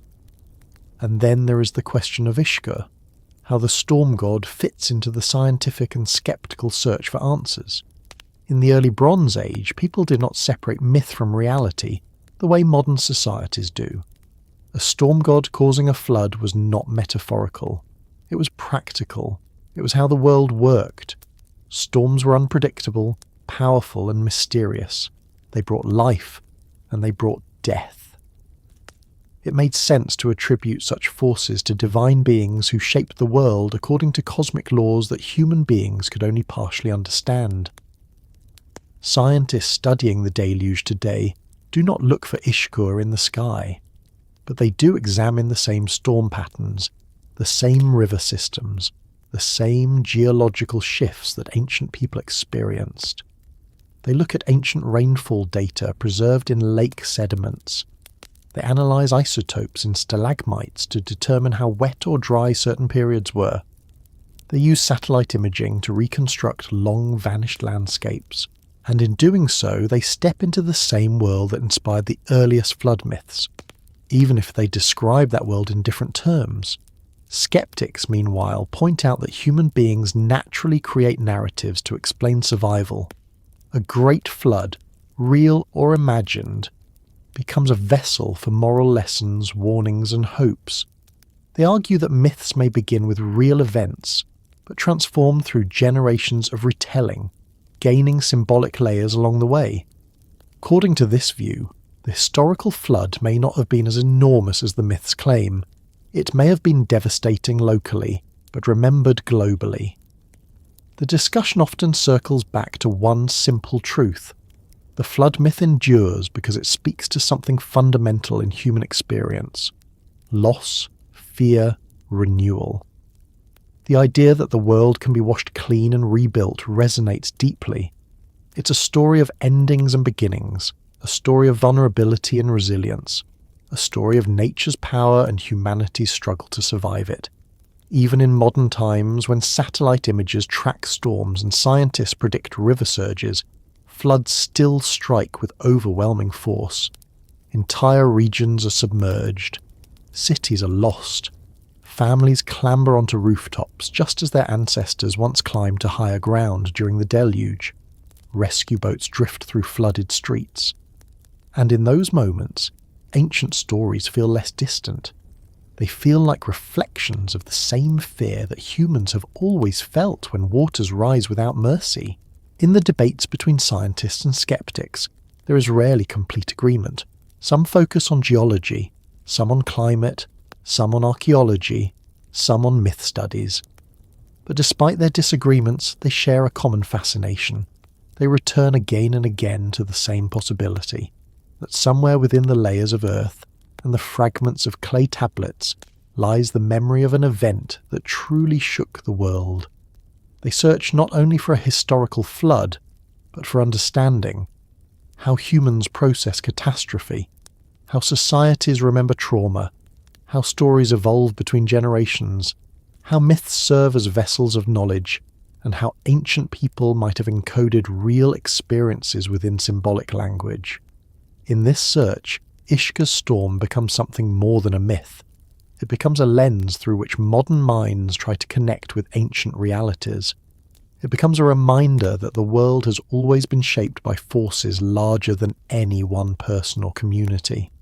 It becomes an invitation to consider how people thousands of years ago made sense of events that even modern societies struggle to comprehend. And as researchers continue to debate, to dig, to measure, to analyse, the memory of the flood remains one of the strongest shared memories in human history. Not a memory of destruction alone, but of endurance. Not a memory of fear alone, but of survival. Not a memory tied entirely to gods or entirely to science, but something resting between the two. Something that continues to shape how people understand the relationship between nature, time, and the fragile world they inhabit. And the story does not end with the search.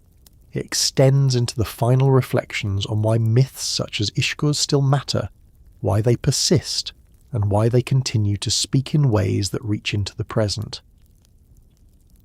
Long after the towers of the first cities crumbled into dust, long after the people who rebuilt the world after the deluge became distant memories themselves, the presence of Ishkur remained woven into the fabric of the world. Not in the form of great temples alone, not in the names carved onto stone tablets or whispered by priests at dawn, but in something deeper, something that persisted even as languages shifted and empires vanished. Ishkur lived on in the way storms moved across the sky and in the way people spoke about the rain. He lived on in rituals, in fears, in hopes, in stories told beside hearths, when thunder rolled over the rooftops. And somehow, through all of these lingering traces, the storm still remembered him. When people of later ages looked at the sky, they no longer spoke the name Ishkur the way their ancestors once did.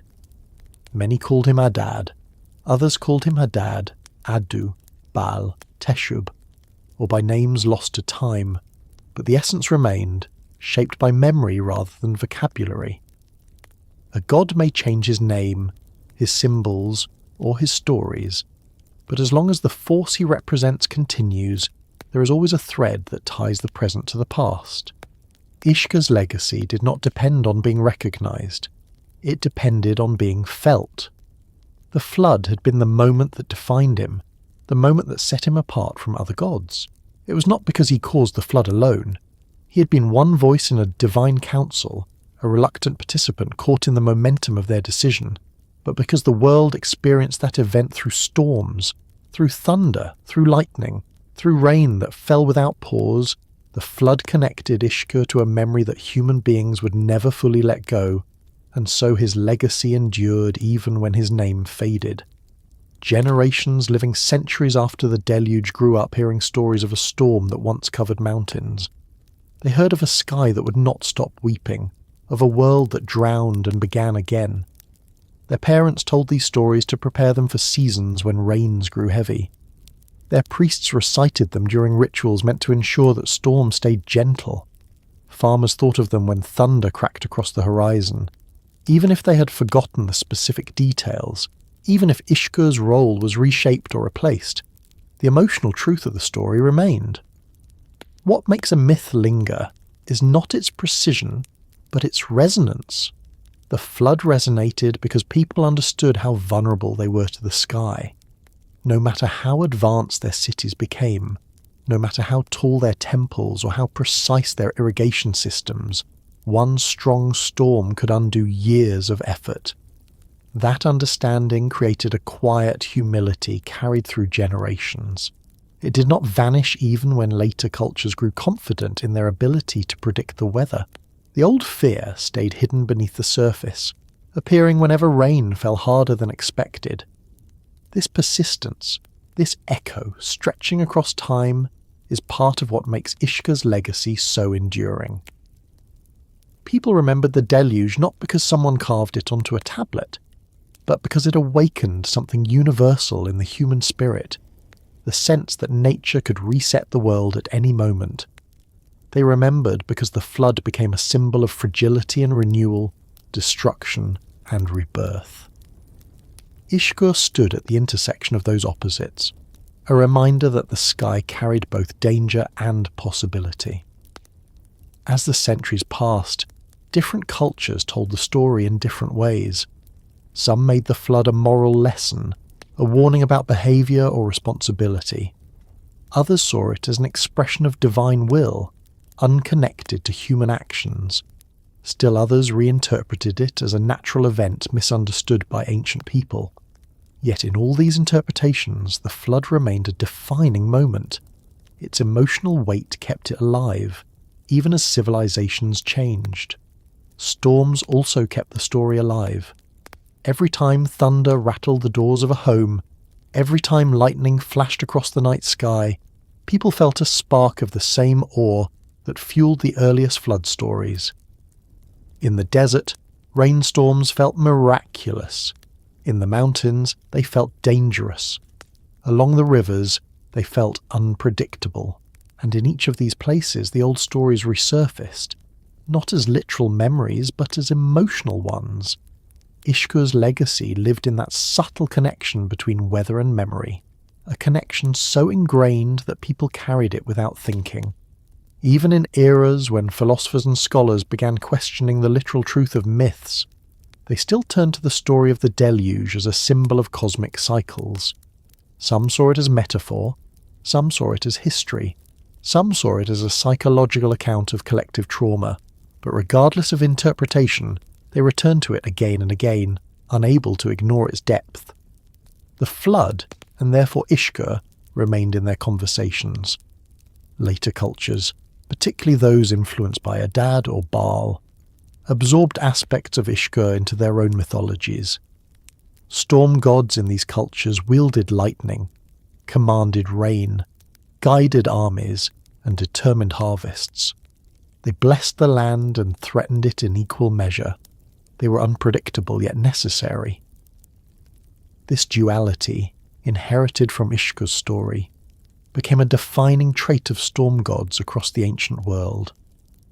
What changed over time was not the storm, but humanity's relationship with it. Early civilizations saw storms as direct expressions of divine emotion. Later cultures saw them as tools of cosmic order. Even later societies viewed them as natural processes, governed by atmospheric pressure and moisture cycles. But regardless of how people explained storms, they never lost that ancient sense of wonder. They never truly shook the feeling that the sky was alive. That feeling is the core of Ishkur's legacy. It exists in the way people tilt their heads toward the sound of distant thunder, in the way children hurry home when dark clouds gather, in the way farmers still watch the horizon and hope for rain when their fields grow dry, in the way communities prepare for storms with a mixture of respect and caution, echoing instincts shaped by millennia of experience. Even modern science, for all its precision, has not erased the sense that storms carry personality. People still describe them as angry, restless, or unpredictable. They still speak of lightning as though it has intention. Thunder feels like a voice. Heavy rain feels like a mood. These expressions are not scientific, but they reflect something deep in human memory, the sense that forces larger than ourselves shape our world. And in that memory Ishkur remains, not as a figure standing with a thunderbolt in hand, not as a deity with temples dedicated to him, but as the idea that the sky once acted with a power so overwhelming that it changed the course of the world. The flood may not have been global in the literal sense. It may not have unfolded exactly as the myths describe, but it left a mark on the human psyche strong enough to travel across time, strong enough to influence countless cultures, strong enough to blend the boundaries between myth and memory. Scientists studying ancient floods do not speak Ishkur's name, yet the questions they ask trace the edges of his story. Skeptics examining the evolution of myth do not invoke Ishkur directly, yet the patterns they analyse lead back to his storm. Anthropologists gathering oral traditions hear echoes of him in stories told by cultures that never knew Mesopotamia existed. These echoes suggest that the memory of a devastating flood lies not in one region, but in many. And if that memory persists globally, it is because the experience of surviving a great storm shaped early societies in ways too powerful to forget. Every myth that endures does so because it touches something universal. The story of Ishkur and the flood does more than describe an ancient event. It speaks to the human experience of facing forces beyond control, surviving them, and rebuilding afterward. It speaks to fear, resilience, humility, and continuity. It speaks to the quiet truth that creation and destruction are never far apart. This is why the storm still remembers. Because people remember. Because cultures remember. Because the sky remains the same sky that towered over the ancient world, carrying winds and rains that move with rhythms older than any civilization. Ishkur lives in those rhythms, not as a being who demands offerings, but as the imprint of a time when humanity first tried to understand its place in a world shaped by powerful forces.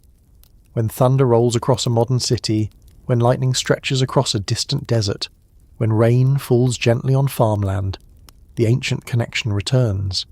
People pause, they listen, they feel a flicker of the same wonder their ancestors once felt. They sense the weight of the storm, the closeness of the sky, and the subtle reminder that life remains intertwined with forces far larger than any one generation. And in those moments, even if no one speaks his name, Ishkur endures, not as a god demanding worship, not as a force seeking destruction, but as a memory carried by the storm itself, an old memory, shaped by cycles of rain and wind, whispering across ages that humanity and the sky have always shared a story, and that story continues every time clouds gather and thunder rumbles softly in the distance.